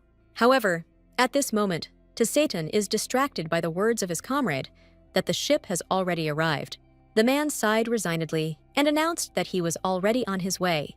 After this, the door to the hotel slams shut and everyone breathes a sigh of relief. Such an impressive aura and rumors of the perfect swordsmanship of the head of Treba leave an indelible impression from this meeting. Bile had also heard something about his technique, which was both aristocratic and vulgar at the same time. The innkeeper starts laughing at the gossip that is going around about Tezatan, but he decides not to tell his guests the true details so as not to lose a regular customer. All this time, Tai continues to sleep and hears her father's familiar voice. The girl imagines herself as a hotel owner who offers one spare room to her father. After this, the baby wakes up and realizes that all her fantasies are unrealistic. The girl is very scared that she found herself in an unfamiliar place. Nordics reassures the commander and informs him that they are now at a hotel in Pearl City. Basto tells our heroine that they need to go out for a bit on some business. Tai promises to sit quietly in the room, and after that, all her friends leave. Hammer and his comrades gathered to find out the necessary information. They want to know something about the Luminine family and a man named Kim Yeon-soo. While the guys are searching in the hotel dining room, Tai admires the view from the window of her room. As Dad said, Telosium is very beautiful, and after passing through the mountains of sand, you find yourself at the endless sea. The squad members ask people about Kim Yeon-soo to no avail. Suddenly, a heated argument begins between Basto and some man. One of his old acquaintances is outraged that the mercenary has not shown up for 1,000 years and is now asking about the paladins. Bale intervenes in their quarrel, asking the man to shut up. After all, if he doesn't know anything anyway, then there's no point in shouting. Bile knows people like him, who rely only on their size and love to shout. But this only made the man even more angry, and now he is trying to prove that he does have some information. At this time, Tai notices something very interesting on the street. The girl sees a man with dark hair there, walking with his squad. She thinks that this man looks very much like her dad. Maybe it's just because she dreamed about him just recently. But Tai decides not to leave this situation and runs out of the room like a bullet. The girl runs out into the street and tries to find the blue roof behind which she saw the man. Unfortunately, by this time, there was no trace left of the mysterious stranger. Suddenly, our heroine is overcome by a wave of shock from what she sees. Now Tai understands that it is not someone similar to her father, but him. The girl jumps up with joy and runs towards her father. At this time, Agavert's squad listens to the story of Luminen, which is teeming with the most powerful paladins. The head of the house, named Valentus Luminen, has 4 sons. The eldest son is named Edmund, and he is a military advisor. The second son serves as a unit commander and is named Leonardo. The third son's name is Alexander, and he is the head of the medical department. But Bale is unhappy that the man told him what he already knew. He turns to Basto and loudly informs him that this loudmouth doesn't really know anything. After this, the man adds that the first 3 sons are famous personalities, but nothing is known about the fourth. Bale finds it strange that all the Luminen children hold high positions, but one of them hides his identity. Then he decides to ask if this mysterious son has a 4-year-old child. Meanwhile, Tai runs through the entire crowd, trying to get to her dad. She doesn't even realize that her friends have received information that her 4th son has only recently come of age, and at that age he cannot have a 4-year-old child. Tai continues to run desperately to catch her dad's ship. However, at that moment, she doesn't notice the suitcase in front of her and hits her forehead against it. And the man in the dining room says that the entire empire would know if the 4th son had a child. Finding the man's words reasonable, Bale decides there is now only one option left. At this point, Tai falls to her knees and still can't understand what she crashed into. With trembling hands, she tries to get up to reach her dad. The girl wants to be next to her only and dear father again. However, the ship began to sail away, and our heroine could no longer hold back her tears. After all, her father, for whom she had gone through such a difficult journey, didn't even notice her. The girl desperately tries to reach her father on the ship and calls him. At this moment, Tezeton turns his head towards the loud cries of the child. Imagine his surprise when he saw a little girl in tears. And Tai no longer doubted that these eyes definitely belonged to her father. After all, no one else in the world has such bright, smiling eyes. The girl hopes that now she will finally be able to hug her dad. However, Tezeton looks away dryly and coldly. The man pretends that it doesn't concern him and continues swimming.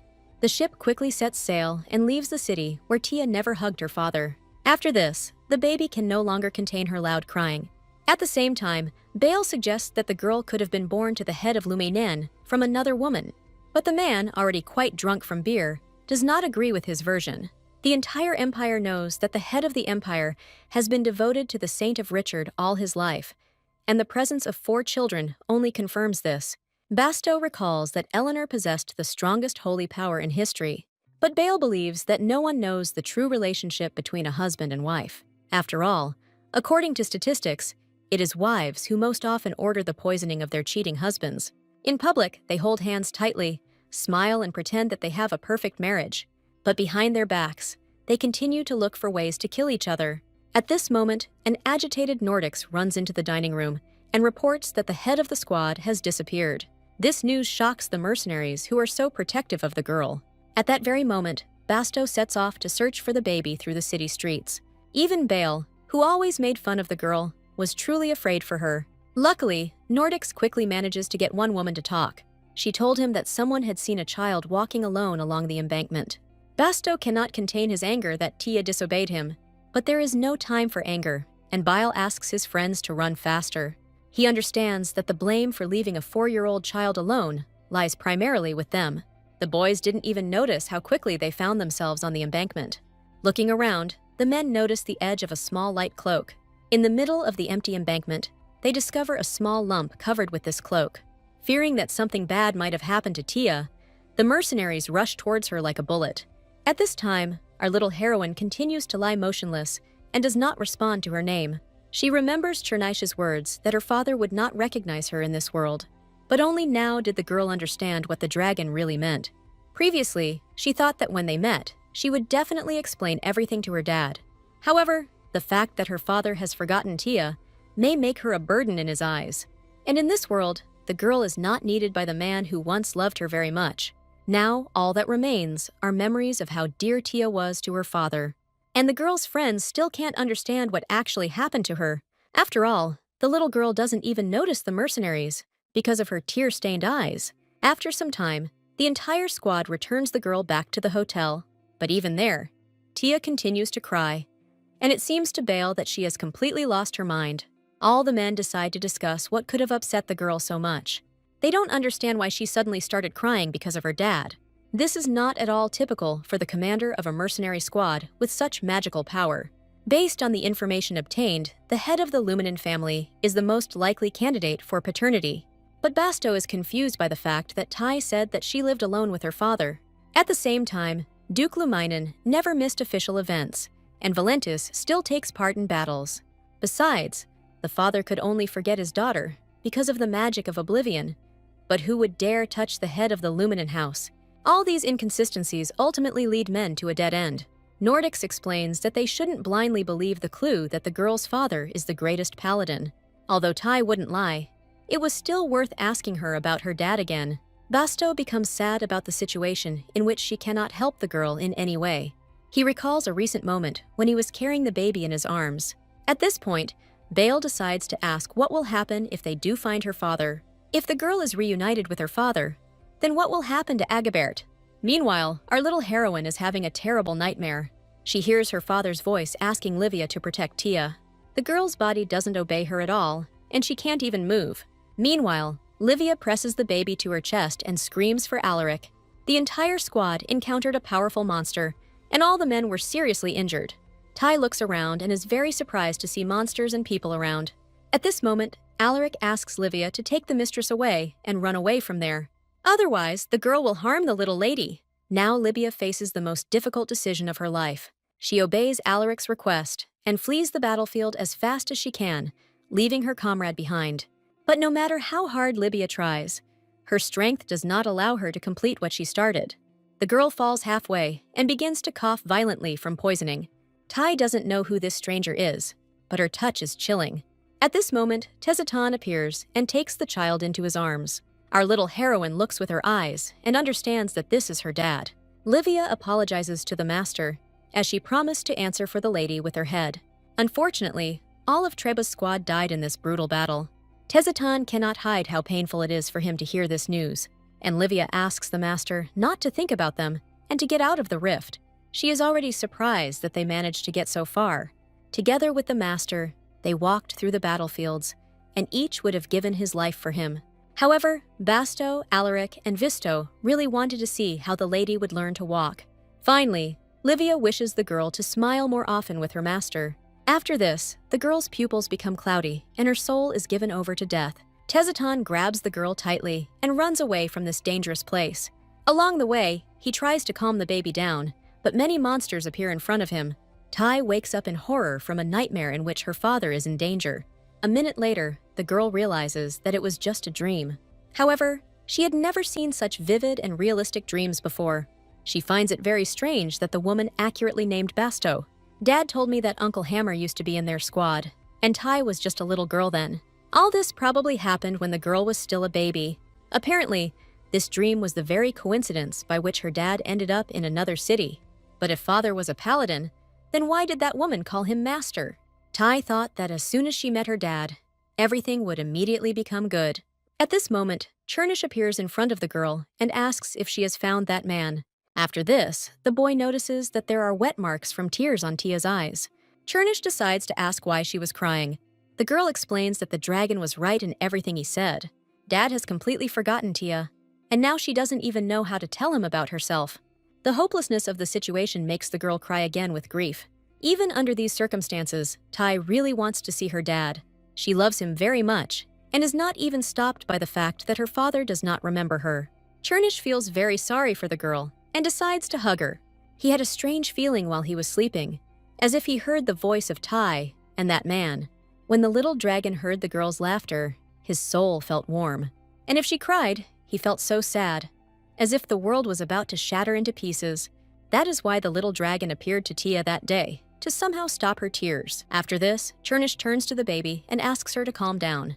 He explains that in this world, there is a law of return of fate.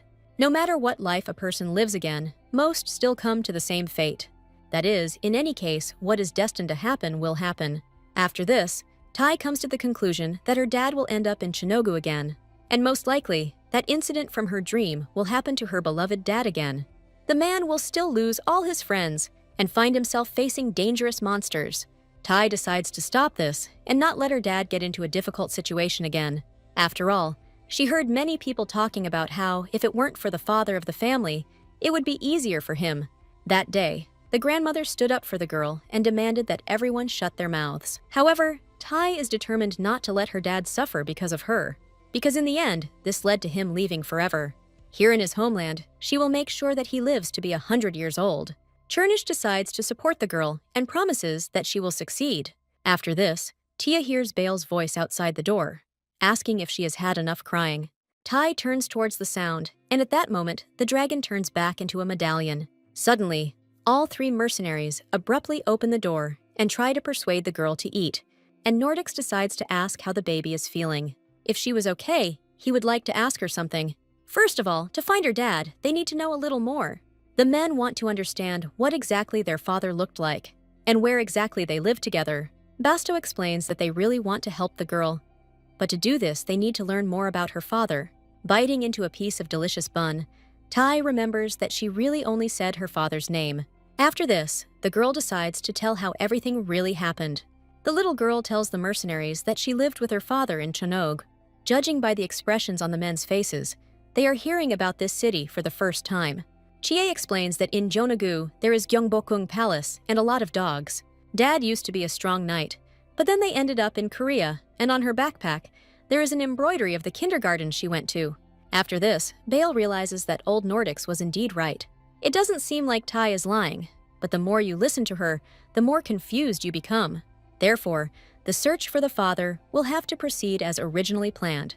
If Pope Tai is definitely in the Empire now, then we should find the Holy Knights. The girl no longer doubts that her father is in the capital, since she saw him with her own eyes. Now, Bale decides to ask the girl the most important question of all. He wonders if the brat will leave Agabert when she finds her dad. It seems that the little girl was stumped by this question and had not thought about it before. Just recently, the mercenaries were discussing what would happen to Agabert when the girl found her father. The likelihood that the unit will simply be disbanded is very high. Only Nordics did not initially plan to become a mercenary and will return back to the gate. But Bale believes that searching for a father and appointing a girl as the head of a squad are two different things. If she says she wants to stay with her father, then why shouldn't her father join Agabert? Besides, no one forces a girl with great magical abilities to work. She will simply continue to be a figurehead, while men will be able to compete for first place in the rankings. Basto thinks it's logical, but working in a mercenary squad is dangerous. If he were this girl's father, he would definitely be against it. And yet, for Bale, the Agabert detachment is of great importance, so that what happened one day does not happen again. However, Tai promises that she will not leave the mercenary squad. After all, the girl wants to extend her father's life to 100 years, and for this, she needs Commander King and Agabert. After this, the baby loudly announces that she will now be independent from her dad. None of the mercenary group expected to hear these words from a little girl. Just recently, she cried because she missed her father so much. It turns out that now, Tai wants to give up searching for her dad. But the girl explains that first she will find her father, and then she will not ask him to take care of her as before. Basto listens in surprise to the little girl, who says that now she and her father will live their own separate lives. Tai explains that she can't hang on to her dad's skirt forever. Bale jokingly agrees with the girl's opinion that 4 years is the best time for independence. After all, he has been living without parents since he was 2 years old, but no one needs to know the details of this. After this, my brother suggests that I seriously start working as a mercenary and earn serious money. And when help from adults is needed, all the kids will definitely be there. The girl is inspired by the fact that she is now the king of the dead. She promises to try very hard and is already ready to set out on her first exploits. However, before this, the brother suggests signing an oath that no one will leave Agabert. It says that without the consent of Bale, Basto and Nordics one cannot leave the squad. Tia signs the document, even though it has no legal force. The other participants find this funny and decide to sign the oath as well. Bale is secretly very happy that his comrades supported him in this matter. After this, Tia gets ready for bed, and before that decides to ask if Basto really hates all paladins. The uncle confirms these words, and Bale explains that many people can't stand paladins. Who knows? Maybe Tia declared independence because her father is the same. But the girl insists that her dad is very good and doesn't do anything bad to anyone. If Basto hates paladins, then why was he with Dad in her dream? Father clearly said that he was a paladin, but maybe he was undercover. However, Tia decides not to tell her friends this and explains that she was simply curious. At this point, Basto says that the Imperial Court was the first to abandon the mercenaries. When magical stones suddenly appeared on the peaceful continent, monsters poured out of the rifts. The Imperial House then abandoned most of the country to defend only the capital. The people in the abandoned lands called themselves mercenaries and began to clear the stones. And the Imperial Court did not provide any support and simply turned a blind eye to it. Since then, the conflict between the capital and other regions has only escalated. And to reassure the people, the Imperial Court expanded its borders. But this was done for profit and at the expense of regions they needed, such as Pearl City. There has always been a huge flow of people here, so even now there are a lot of mercenaries here. Until the Emperor and the Church consecrated it, the entire region was hostile to the Imperial Court. Tia hears about consecration for the first time and decides to ask more about it. Nordics explains that in this way, people expressed a request for divine protection. It is a sacred ritual that made Pearl City a divine sanctuary for the goddess Saradine. They say that after the consecration, magical stones stopped appearing in the city. It's getting very late and Nordics asks the girl to go to bed. However, our heroine is very angry at the paladins and the Imperial Court. She is sure that her dad also hates these vile people. Since this consecration is such a good thing, it needs to be done in all cities. And if some do it and others don't, then everyone will continue to quarrel. Tia asks Uncle Basto not to hate him after searching for her father. The man responds by telling the girl to go to bed, as they have the King of the Dead speech practice tomorrow. The baby obeys her uncle, and the whole city falls asleep. From early morning, Pearl City is illuminated by the bright rays of the sun, which are reflected in the reflections of the water. But the fishermen are worried that the weather outside is clear, but the waves are high. A guy named Raoul sees other boats leaving and asks his friend what they will do. His partner Enzo replies that the captains have shown them the exact spot where a big catch is guaranteed. Ever since they abandoned knighthood, their whole body has been itching for idleness. There was a moment in the lives of these comrades when they were sitting around a fire. Then, Raoul and Enzo were asked what the knight's mission was on the battlefield. The guys said that this is an easy question, and of course, the most important thing is to destroy the enemy. The man opposite explains that this is true, but their father's mission is to protect his sons. He promised this to their mother and would do everything to ensure that nothing happened to his brothers. After this, the father stroked his sons on the head, and it seemed that nothing could spoil this evening. But suddenly, out of nowhere, a terrible monster appears and drops of blood fly through the air. Raoul and Enzo begin to scream in horror, but their father can no longer be saved. That terrible day was a terrible loss for the brothers and their mother. All that was left of him was the sword he never parted with. After this, the sons set themselves a new mission. Now they began to protect their mother, just as their father had protected them from imminent death. So the two brothers became fishermen to always be with their mother and feed the family. Suddenly, Enzo notices that something is stuck under the boat, although there shouldn't be any reefs here. In the recent past, Marianne receives a lot of moralizing about the fact that she is in vain refusing the post of the Pearl City Magistrate. But she answers her mother that all her life she has only had to deal with minor administrative matters. However, the woman does not want her daughter to be locked in her room for the rest of her life. After all, looking at her, Raoul and Enzo also change before our eyes, and not for the better. Raoul has fallen in with the wrong crowd, and Enzo hasn't eaten for 3 days. They lost their father at such a young age, and now their mother cannot afford to be sad. Marianne Weebrel decided to pull herself together and ended up at Pearl City City Hall. She is the junior Marchioness of Weebrel and the magistrate of the port city. She was promised that all she had to do was maintain contact with the imperial court, as there was no longer any unrest in the city. Essentially, the woman was asked to simply become a doll in a chair and carry out instructions. But for the sake of the twins, she made a firm decision, and after the move, they resumed training. Along with this, the boys often took the boat and talked about what they did at sea. If things stay this way, it will be worth the effort Marianne had to put in. But on this day, she had a strange, uneasy feeling in her soul. Suddenly, the residents of the city began to scream and raise a great panic. A huge magical stone rose straight from the sea to the surface. All the residents began to run in different directions, and real chaos began. Tia and her squad watched this horror from the window in amazement. All over the city, they began to look for mercenaries to stop the monsters that would flood in after sunset. At this time, Marianne rushes towards the sea in search of her boys.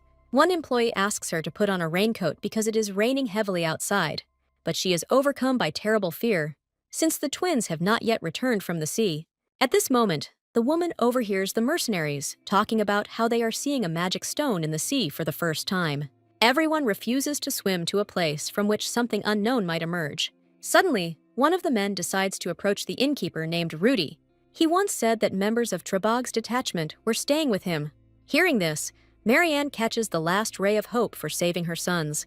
But Rudy explains that the detachment left the city yesterday morning and will not be able to get back before nightfall. At that moment, all people lost their wonderful chance for salvation. How is it that there is not a single mercenary in the city who could help the city? Ordinary citizens are outraged by this situation and believe that mercenaries are no different from paladins. After all, just as they abandoned people 100 years ago, so the troops are acting now. At this moment, one of the mercenaries hits the man who is the most indignant. He explains that people must beg them on their knees, since they cannot take a step without mercenaries. Carl decides to punish the residents, who insolently called him a paladin. Luckily, at that moment, Marianne appears next to the man. A worried employee runs into the hotel building after her. From him, people hear that this woman is a magistrate. She demands that Carl behave with due respect in her presence. But these words only make the impudent man laugh at the woman's position. Carl explains that her appearance indicates a different position. The woman looks more like the magistrate's bedpan than like him. At this moment, something happens that even the hotel owner did not expect. Basto decides to teach the impudent fellow a lesson and hits him in the face with his powerful fist. Carl can't withstand such an attack and falls right to the floor, in front of everyone. All this time, Basto wondered when and where he would meet his traitor. It is worth seeing the face of the feeble Carl, who did not expect to see the hammer. At this point, Bale joins in on the revenge and explains that it was because of Carl that they had to go through all this shit. They paid all their money to clean up the problems that arose because of him. Tia, wearing a black cloak and with a scythe, understands that in front of her is the very same offender Basto. This vile man even seems very evil and mean to her in appearance. At this moment, a voice is heard in the inn, greeting the younger Marchioness of Wabril. This man turns out to be Nordics, who immediately recognized Marianne. And all the people around begin to whisper that this is the richest family in the empire.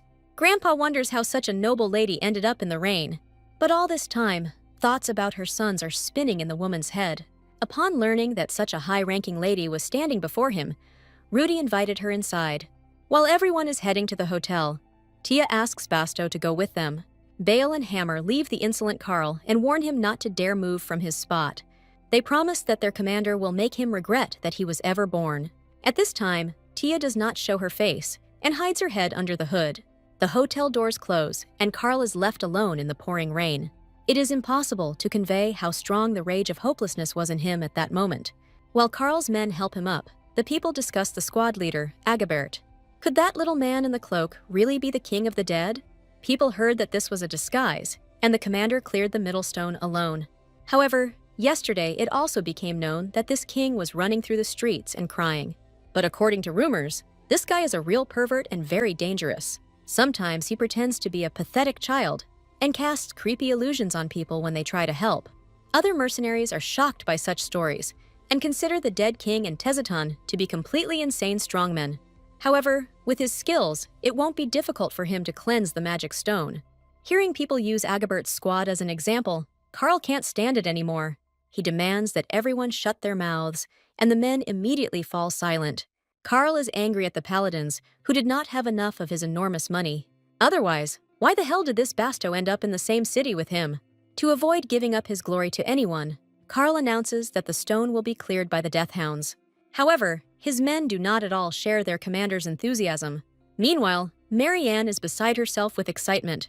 Nordics even asks if everything is all right with the magistrate. After all, he never received an answer as to whether there was news from the imperial court. Marianne reports that her adjutant has sent an urgent message, but as it became clear, it would take time before an answer came. At this moment, Tai, in her childish voice, tells the magistrate that there is sadness on her face. The girl sees that the woman keeps looking at the sea, as if someone remained there. Marianne didn't expect that someone would notice her worries and get into them so accurately. After this, she can no longer bear it and stops hiding her emotions. The wall of denial that Marianne had built up in her soul with such difficulty began to crumble.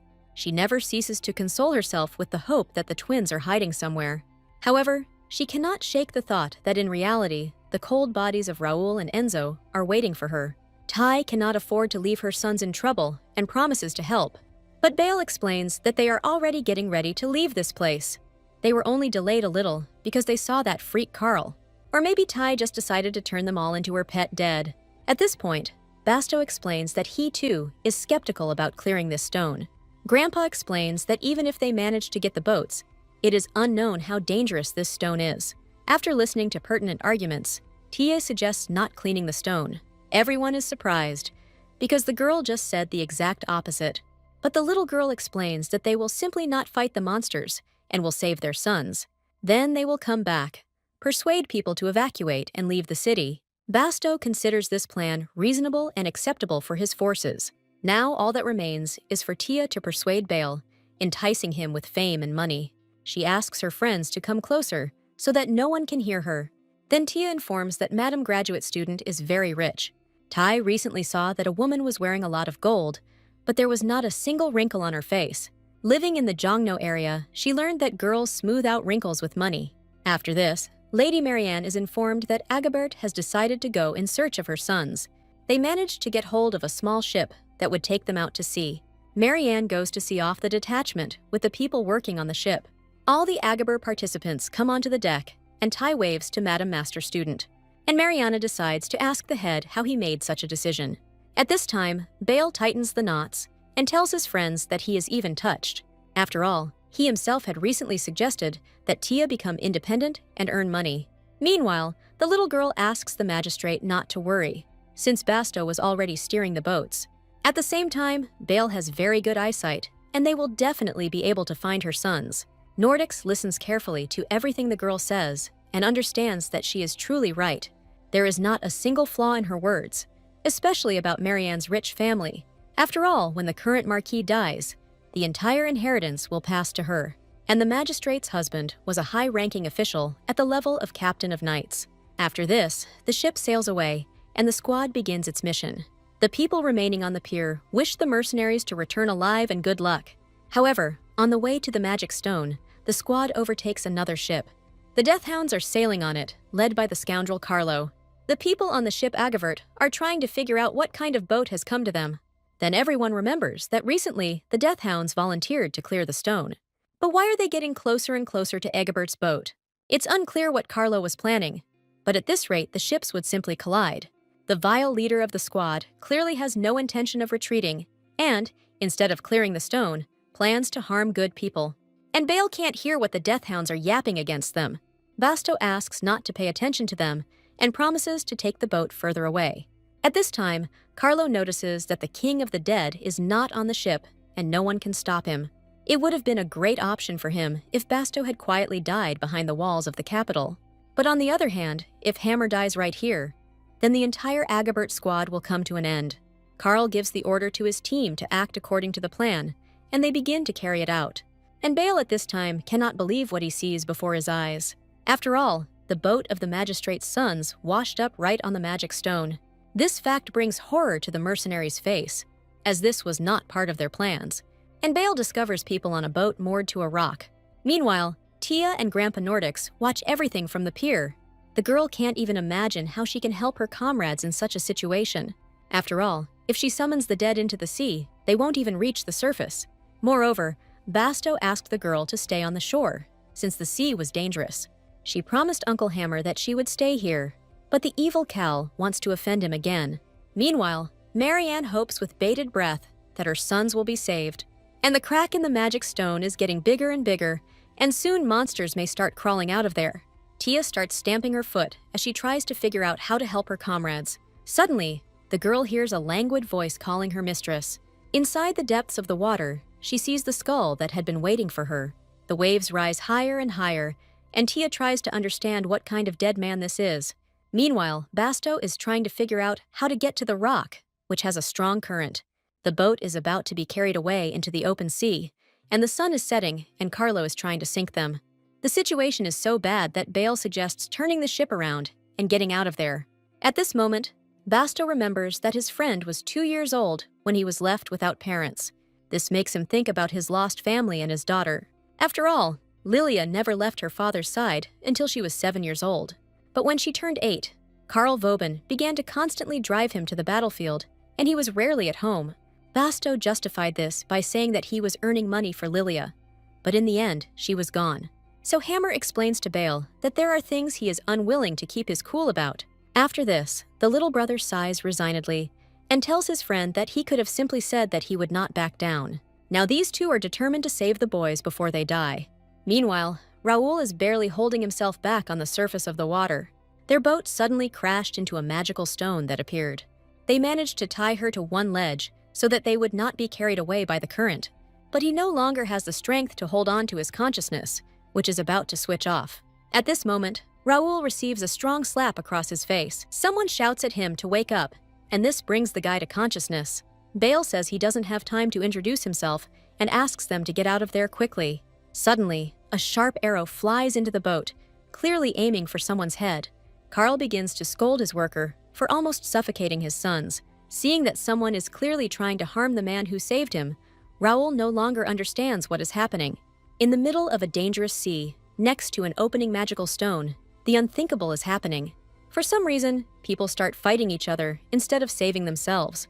Bale shouts to the guy that he and the big guy are good mercenaries who came to save Marianne's sons, and those idiots who attack them are the Death Hound squad. After this, Bale asks the guy to quickly jump onto a large boat where his brother is already located. But the boat rocks so hard that Raoul can't step forward. Suddenly, terrifying monster heads begin to emerge from the water. They look straight at Raoul and cause him to feel wild terror. At this moment, the monsters create a vortex of waves, and the boat rises upward. At that very moment, Raoul finds himself in a sea teeming with bloodthirsty monsters. The guy understands that this is his end and remembers his father. But he is so sorry that he will not be able to see his mother again. And the monsters become so numerous that they cover both ships. Suddenly, Raoul finds himself not in the sea, but on dry and soft straw. He opens his eyes and sees that he is on the deck of a ship. Tia is also there and tells the guy that it was a great catch. The girl explains that everything is fine now, and she came to save the magistrate's sons. At this time, many spirits appear in the air, who have come to the call of the lady. They are ready to carry out any order that the king of the dead gives them. Tia explains that there is Basto's sworn enemy on one of the ships, and he needs to be given a beating. The girl sailed on her huge boat, which belongs to the dead spirits. Seeing such a vessel next to his ship, Carlo feels perplexed. His crew reports with horror that the king of the dead has arrived on this ship. But Carlo considers this nonsense, since the king could not have ended up at sea. Moreover, he personally destroyed every single boat in the village. He did this so that Agabert would perish forever in the storm on his miserable little ship. Could it be that this bastard Basto decided to hinder him until the very end? Suddenly, the entire crew on Carlo's ship began to writhe in pain. For some reason, strong and sturdy men began to fall and clutch their heads. Bale notices that the leader of their squad has arrived on a huge ship. Basto looks around and cannot believe what he sees. At this time, people on the pier are trying to understand what happened. The king of the dead suddenly began to stamp her feet, and something amazing happened. A huge and long-sunken ship suddenly rose from the sea. Immediately after this, a gangway descended from the empty ship by itself. The queen of the dead whispered something, as if she was looking for a companion to the afterlife. But seeing the ship of the dead, everyone froze in stupefaction and horror. Only then did the magistrate go with her without hesitation. As soon as they boarded the ship, It instantly disappeared towards the magic stone. Now, Marianne and her son Raoul are finally reunited. The woman is incredibly happy that her boy is safe. She reports that they were helped by the King of the Dead and her mercenary squad. But Raoul is surprised that this man looks like an ordinary child. After listening to the spirits, Tia stamps her foot and orders the villains to listen to her words. A deadly current, dangerous for people, flows around her sailboat, and something terrible will happen if one of the death hounds touches the abyss of silence within this current. But at this moment, Tia forgets what exactly will happen to Carl's squad. She turns to the dead spirit and once again clarifies what will happen next. After this, Tia adds that in this case, the cold aura of the deep sea will instill fear in their souls. Spirits begin to fly around the mercenaries, and they are enveloped in wild panic. Now, Carl understands why the idiots from his squad are in such a state. However, he considers all the words of the King of the Dead to be nonsense, until the following happens. Carl notices that all the people from his squad have suddenly disappeared from the ship. A huge green hand begins to reach out to the head of the Death Hounds and calls his name. The spirit touches Carl on the shoulders and causes him to feel wild horror at what is happening. After this, the man lifts his head up and comes face to face with his fear. In the end, he ended up feeding his entire family to the monsters. Only Carl Vauban survived that nightmare, and even then he escaped. As Agabert prepares to head back, Basto notices screams on the other ship. He hears Carlo begging for mercy and apologizing to Eve.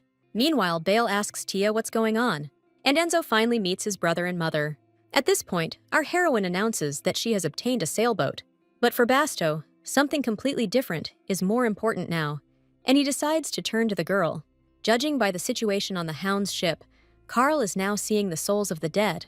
Tia confirms his words, and adds that the spirit Glimnil told her this.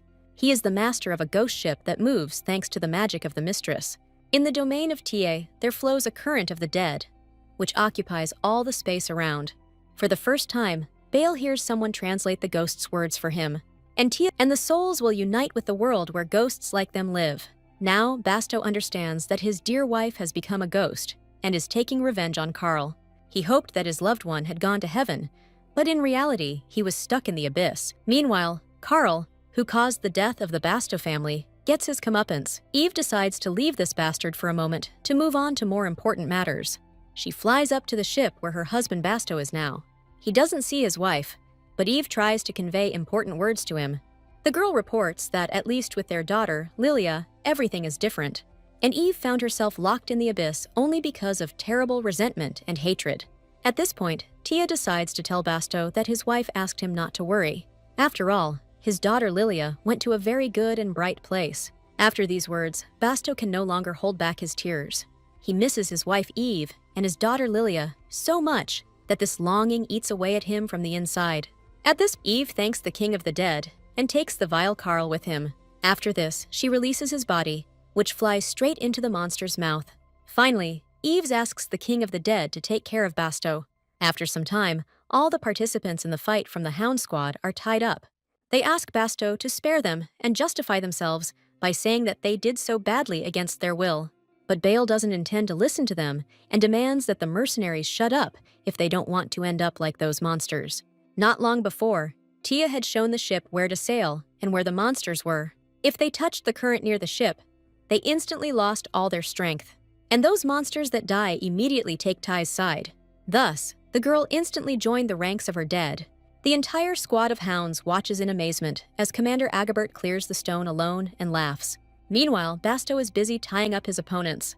At this, Mother is thrilled about the decision Raoul just made. But Etzno thinks the same and explains that his brother has not gone crazy. Both brothers decided to announce right now that they wanted to take up swords again. However, Marianne is not ready to let this happen, as she has already done a lot for this. Her sons were having such a hard time after their father's death that she decided to move to Pearl City. But Raoul and the mother herself knows that her sons left the order for something else. This did not happen because the twins' father suddenly died at the hands of a monster. At the time, the grandmother complained to her grandchildren that her Marianne would become hysterical just from the sight of her children with swords. Now all hope for the widow's fortune lay with Raoul and Enzo. Even if their grandmother had to use her grandchildren, she was willing to do so for her daughter's sake. Therefore, the woman begs Raoul and Enzo to listen to her and help their mother. It was by no means a good plan. But Mother gradually began to come to her senses, and on the day the twins left the order, deep down she was very happy.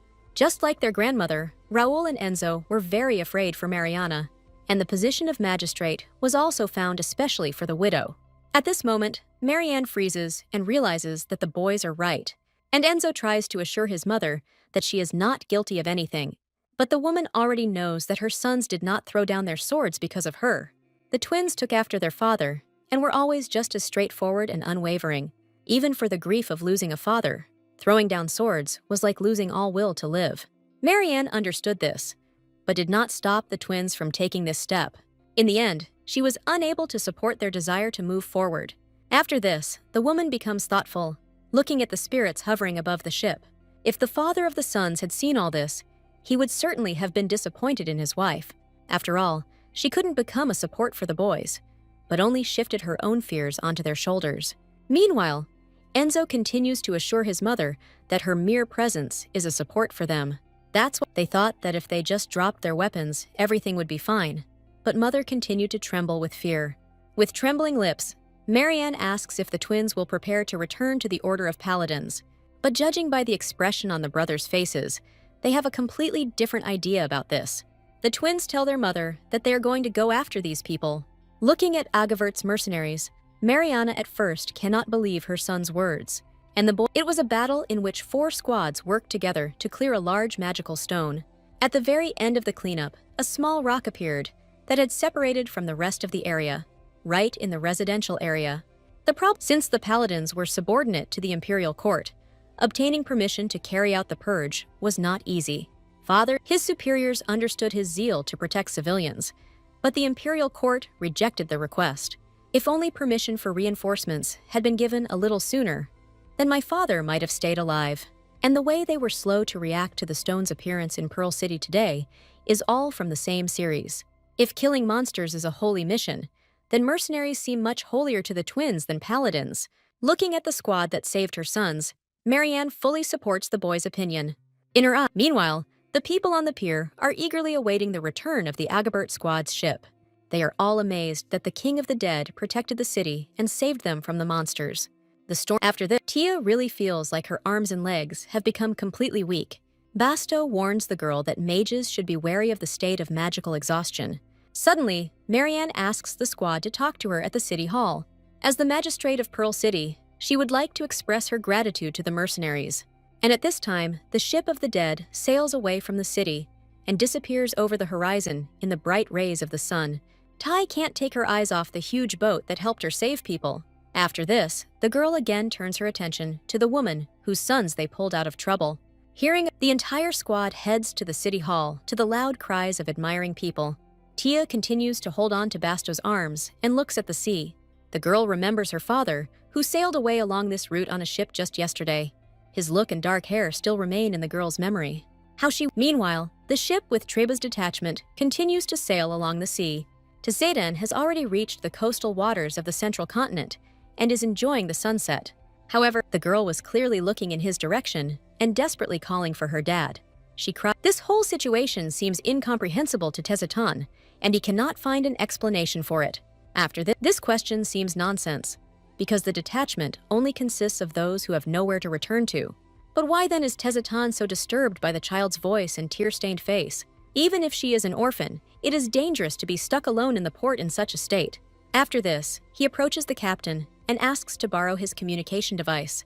To send an urgent dispatch to the Perth City magistrate and ask them to look into this, we'll have to contact the imperial court. But he feels uneasy from the very beginning, and only this option can calm the man's thoughts. At this point, the ship's captain asks if Tseiden has seen the King of the Dead. They say that Agabert's detachment arrived in Pearl City, and a cabin boy from their ship saw them. He claims that the King of the Dead looks exactly like a little girl. She has bright yellow hair and an innocent, sweet face, just like a child's. People say it's hard to believe, as if it were just a disguise. After these words, Tseiden puts all the facts together and realizes that he too saw the King of the Dead. Could it be the man? After all, he had only recently received an interception over the network and knew about it very well. Could this King of the Dead really have pulled it off so masterfully? After all this time, that little girl who couldn't get out of his head was actually a powerful magician. This is the first time Tazitan has encountered such a sophisticated method of psychological warfare. Meanwhile, Tia is fast asleep after a grueling fight with monsters. At the town hall reception, Marianne's sons announce that they want to join Agibert's detachment. They assure the mercenaries that they are quite skilled with a sword and would like to meet the commander. However, the twins appeared helpless at sea yesterday and survived only thanks to the squad. Enzo still can't forget how that woman from Agibert moved so incredibly and efficiently. While he dreams of making Bale his mentor, Raoul is thinking about something completely different. He was impressed by Basto's natural physique and his devastating punch. Raoul assumes that the commander did not like him and his brother, and that is why he did not come to this meeting. However, it is difficult to explain to twins that a 4-year-old child has simply gone off to take a nap. Bale reports that even if the commander doesn't like the brothers, he still listens to his opinion.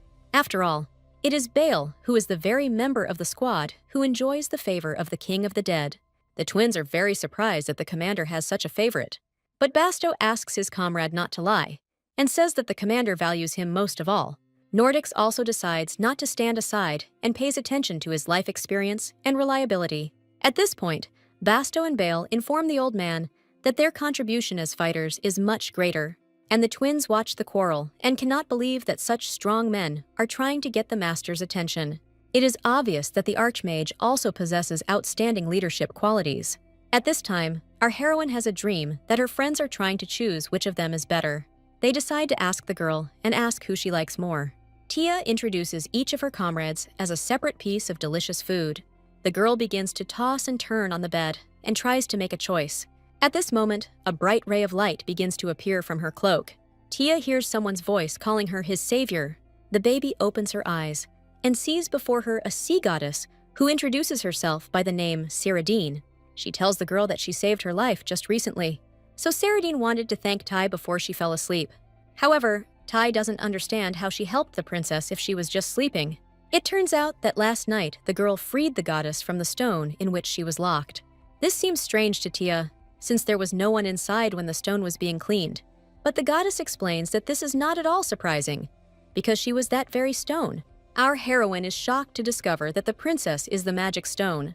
Saradine was originally a sea goddess who ruled over the Western Sea. In simple terms, she was a being that resembled a spirit. Tia only remembers the spirits she met in Hinu's game. The older brother grew spirits and bought new skins every day. That's why Hunwoo had a lot of them on his childhood phone, and he was always bragging about them. And Saradine continues to tell that the mother tree was the source of the spirit's power. But one day, it lost its power, and the goddess turned into a magic stone. After this, Tia becomes curious about why the mother tree got hurt. However, the goddess reports that she has already been here for a long time. Now even maintaining physical fitness is becoming difficult. Therefore, while the goddess is still able to communicate with the girl, she asks her to take the bracelet. This thing is created from the very essence of the sea goddess Saradine, and in ancient times was called the Shrine of Oblivion. If Tia touches someone with her hand while wearing the bracelet, she will be able to erase any of their memories. The goddess also adds that a small spirit in the girl's backpack will help her find the right person. For now, he is wandering, but together with Taya Lucarian, he will overcome everything one day. At this moment, the goddess Saradine disappears from sight and does not have time to finish her thought about Chernish. But from what she heard, Tai realized that the dragon was not a Pokemon at all. It turns out that Chernish is a spirit who will help find Dad. After this, the first thing the baby does is make a plan for the near future. There are only 2 points, the first of which includes finding the dad. Everything is going well with this, but the truth about Chernish is still unclear. But now, Tai knows that there is a mother tree that is injured, and the spirits now have little strength. Perhaps all magic stones are also spirits, but the girl has never met anyone except Saradine. In this case, our little heroine decides to add one more item to the list. Now she plans to find the mother tree and check if the other spirits are stones. When our heroine was in kindergarten, the teacher praised her for her beautiful handwriting. The woman was sure that her father would be proud of his daughter, and that Tia really missed this place. She really likes Uncle Basto, Bale, and Nordics. But besides them, the little girl loves other people too. That's why she really misses her grandmother, who lives next door, her aunt, and the kids from kindergarten. The little girl really misses the people who surrounded her in the past. Thinking about food, Tia realizes that she is already very hungry. The girl stands up on her little legs and decides to tell her friends that it's time for her to eat. She is even very interested in how tasty the food is at the city hall. Tia opens the door and starts calling for Uncle Basto and Nordics. She approaches Bale carefree and decides to tell him about the magic stones. But judging by my brother's reaction, something strange is going on here. At this moment, the faces of all the mercenaries are disconcerted by what is happening. Tia turns her head and sees the twins Enzo and Raoul in front of her. Our heroine is horrified that she has completely forgotten about her disguise. Bale takes the girl in his arms and demands that the brothers stay put and forget about joining the squad. At this moment, the stunned brothers don't even know how to react. All the mercenaries in the squad leave the room, leaving the surprised twins behind. Now the magistrate's sons realize that the king of the dead is indeed a child. It was dark yesterday, and they thought it was just camouflage. But in fact, the squad leader turned out to be a very sweet little girl. At this time, Tia is crying because she made an irreparable mistake. You tell her to do everything perfectly, but she relaxed for a second and forgot about everything. In any case, the 4-year-old's acting abilities were limited from the very beginning. Therefore, the best solution was to keep the girl's public appearances to a minimum. Naturally, it is not Tia's fault. But how can we now make these brothers shut up? After all, the twins might spread rumors, and then the squad would cease to exist. The whole town will learn that the king of the dead is only a 4-year-old child. Naturally, after this, Agabert will definitely be disbanded, and all of T's plans will end there. Our heroine decides to figure out how to fix the situation and protect her dad. At this moment, a wonderful idea comes into his head.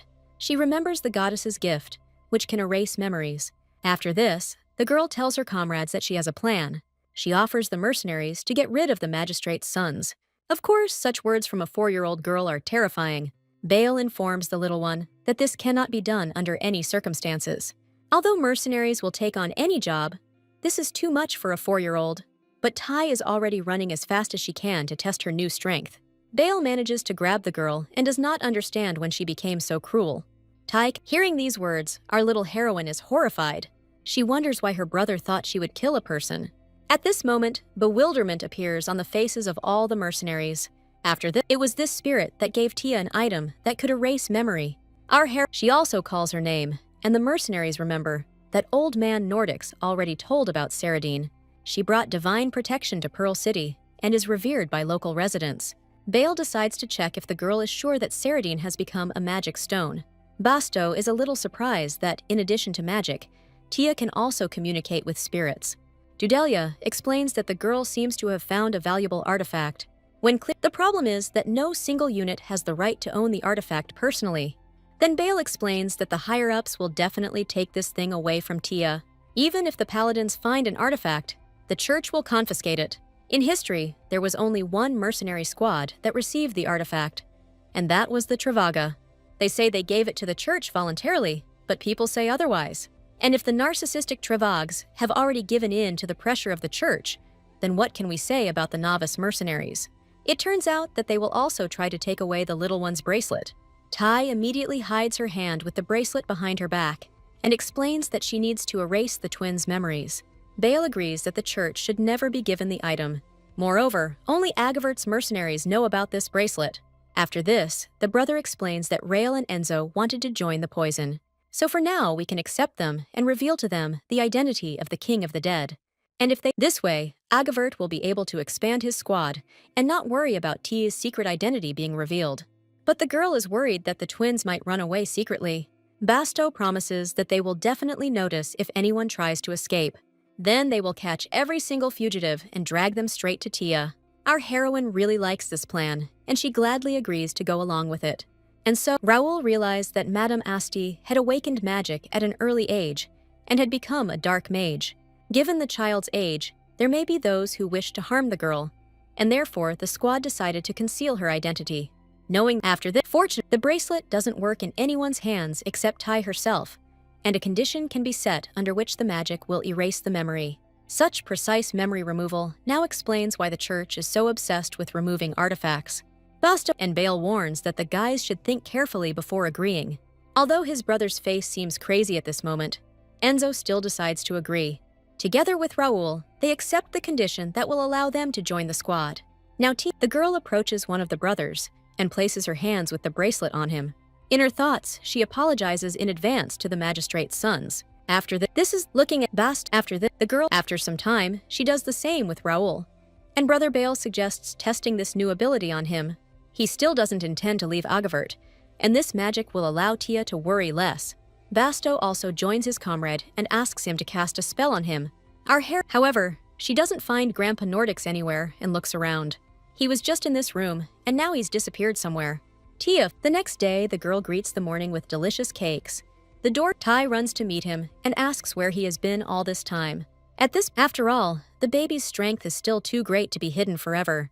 If the attention of the Order and the Imperial Court switches to the girl, then strength alone will not be enough for protection. A girl once told me that if you catch a strong Pokemon, you become stronger. Tia. And Grandpa explains that there are many ways to turn a person into a puppet. And if someone tries to do this to Tia, will she be able to defend herself? That is why the grandfather offers the girl the help of the Marquis of Weybril's family. After Tia informs the woman that all members of Agavert are under a conditional spell, and she's Marianne, since Raoul and Enzo chose the girl as their commander, they are all in the same boat. From that moment on, Marianne promises Tia that she will consider her child. She is very pleased that strangers in this world consider her their daughter. She understood that one day her sons would want to go to the battlefield again. Therefore, the woman is very happy that now the twins will be with Tia. After the girl, Marianne, after telling everything to the magistrate was a good idea, because the girl wants to become even stronger. Then everything would be fine with Uncle Basto and the magistrate. Tia. After this, a deep and dark night falls throughout Pearl City. A few days later, Tia can't hide her delight. In front of her detachment, there are several carriages that were prepared especially for Agavert.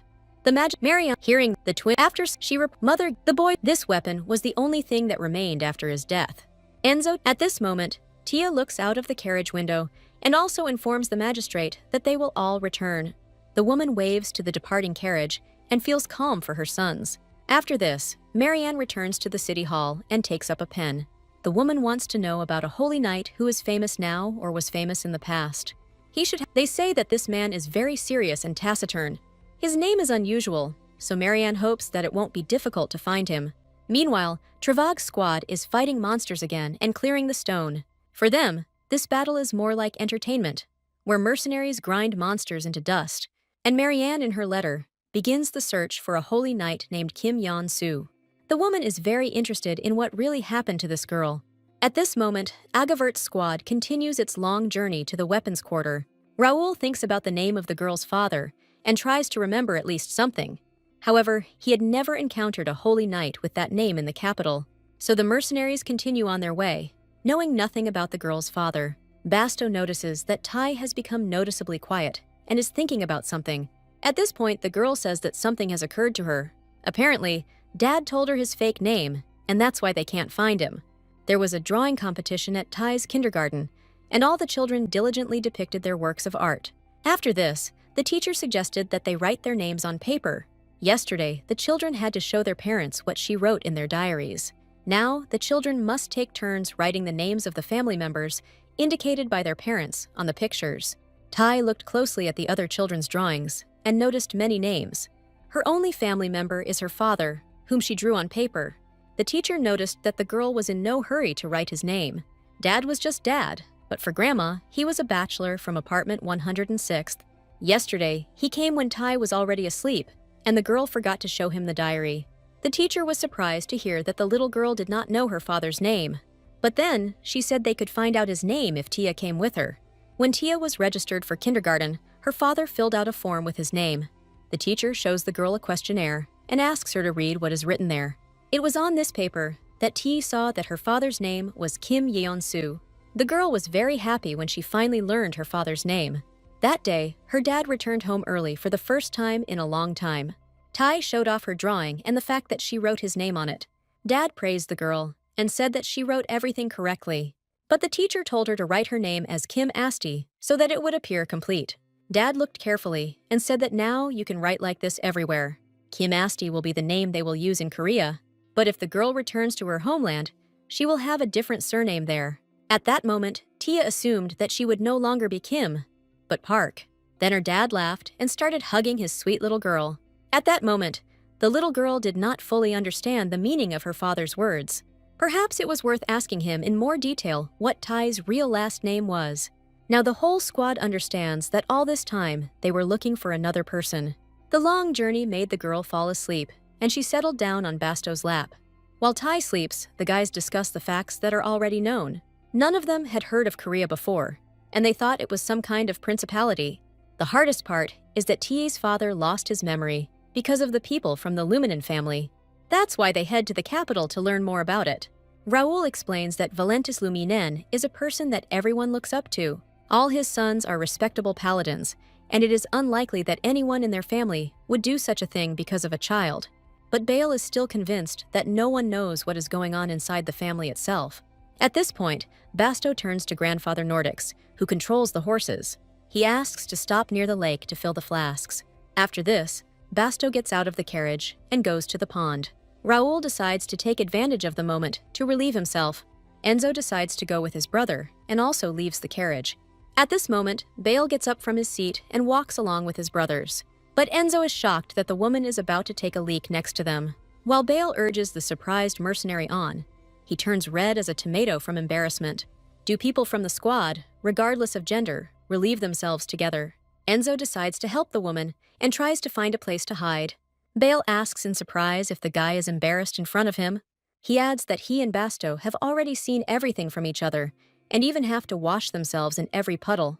Enzo is completely speechless and thinks that the woman does not feel the slightest discomfort. And Bale says you shouldn't expect conditions like in a mansion with hot water. Then one of the twins decides that he is no one to judge the mercenaries. Enzo apologizes to Bale, whom he believes is a woman. At this moment, he unzips his pants, and the guy finally blushes. He immediately turns away so as not to see the girl's charms. Bale is surprised that Enzo was in a knightly order and does not know the rules of toilet etiquette. Was the guy really staring at his commander's paraphernalia like that too? While Enzo is recovering from what he saw, Bale finishes relieving himself. The mercenary is already returning back, but the guy can't move from the spot. Even Basto and Raoul have already managed to do their business, but Enzo still can't move. The guy is still trying to understand that Bale is not a woman after all. After some time, Agavert's squad reaches the weapons quarter of Populos. Tia sees a huge black cloud coming out of the pipe and wonders what it is. Nordics explains that this smoke is emitted from the furnace during the creation and repair of weapons, and Basto asks not to unpack things, since they will leave as soon as they finish repairing the hammer. The girl is surprised that they are leaving so early, because they had to spend 4 nights in the carriage. It turns out that the master manager is famous for his pride and bad temper, so it's best not to mess with him. The best solution for the entire squad would be to leave here as soon as possible. Tia understands that Uncle Basto doesn't like this boss at all. After some time, the man informs that the repairs will take 2 months. Basto did not want to wait that long and asked for the hammer to be returned. But the master said that he would not allow the weapon he had created to be repaired by some low-class blacksmith. As a result, the manager took the weapon with him and became very angry. The master of the weapons quarter is a man with whom even the emperor cannot do anything. Nordics decides to help his friend and promises to meet with the master tomorrow, since he knows him a little. Since the boys now have a lot of time, they decide to pick up weapons for Ty and Grandpa. However, Bale decides that it is too early for the little one to have a weapon that could hurt her. Basto suggests taking a small pistol with paralyzing darts. Brother thinks about it and decides that this makes sense. He laughs at the wonderful idea of allowing a 4-year-old child to use poison darts. And Tia, at that moment, she remembers Marianne, who said that she would consider the commander her child. Tia promised her that she would definitely take care of her brother Raoul and Enzo. To do this, the girl decides to learn how to use poisonous darts. While all the mercenaries head to the weapons shop, Tia takes off and runs after them. Glimnil gave the girl a lot of money on the ship, and she promises to pay for everything. Bale is not averse to taking advantage of the commander's generosity, since, unlike those guys, he is poor. Nordics also decides not to refuse Tia's offer. The King of the Dead promises to become a reliable commander and protect his squad. Now they are all her family, and none of them can be injured during the fight. The granny from apartment number 107 also said the same thing every day. Family is not only when you are connected by blood, but also when you are connected by heart. For Tia, everyone here is family, and she loves everyone very much. So the girl will buy 100 poison darts, and will protect everyone so that no one gets hurt, and no one will be sad about it. At this point, Bale declares that the little one is completely stupid. After all, mercenaries can't help but get injured, and even the girl herself almost got hurt. Therefore, he demands that Tia take care of her own safety first. The baby sticks out her tongue at Bale and says that the first one to get hurt is a fool. At this moment, everyone realizes that their squad leader is very kind. After this, all the mercenaries go to the weapons market. The girl collects a lot of things that they might need. However, Bale doesn't understand why Tia decided to take the rope with her. The girl is surprised that her brother doesn't know such basic things, because she needs it to escape through the window. Suddenly, Tia sees powerful armor for knights in front of her. Right on her chest, she notices a beautiful gemstone. This heart seems incredible to the girl and makes a great impression on her. Tia asks Bale to look at this beauty, and her brother agrees with her delight. However, the little one won't be able to buy it, since it's not for sale. And yet the heart seems so beautiful to her that she really wants to take it. At this moment, one man starts coughing violently and attracts attention. Tia and Bale immediately turn their gaze to the strange man. And the man at this moment is interested in the leader of Agavert and the king of the dead. Bale looks at the man suspiciously, trying to understand his motives. Enzo and Raoul are also tense about what is happening to their commander. Even Nordics and Basto take a break from their work and observe the situation. At this point, Tia responds that she is indeed Commander Agavert. After these words, the man's face becomes serious and noticeably tense. Shortly before this man told Baragon that Basto had gone to the arsenal with members of the detachment. It looks like he's going to buy himself some new weapons there for the time being.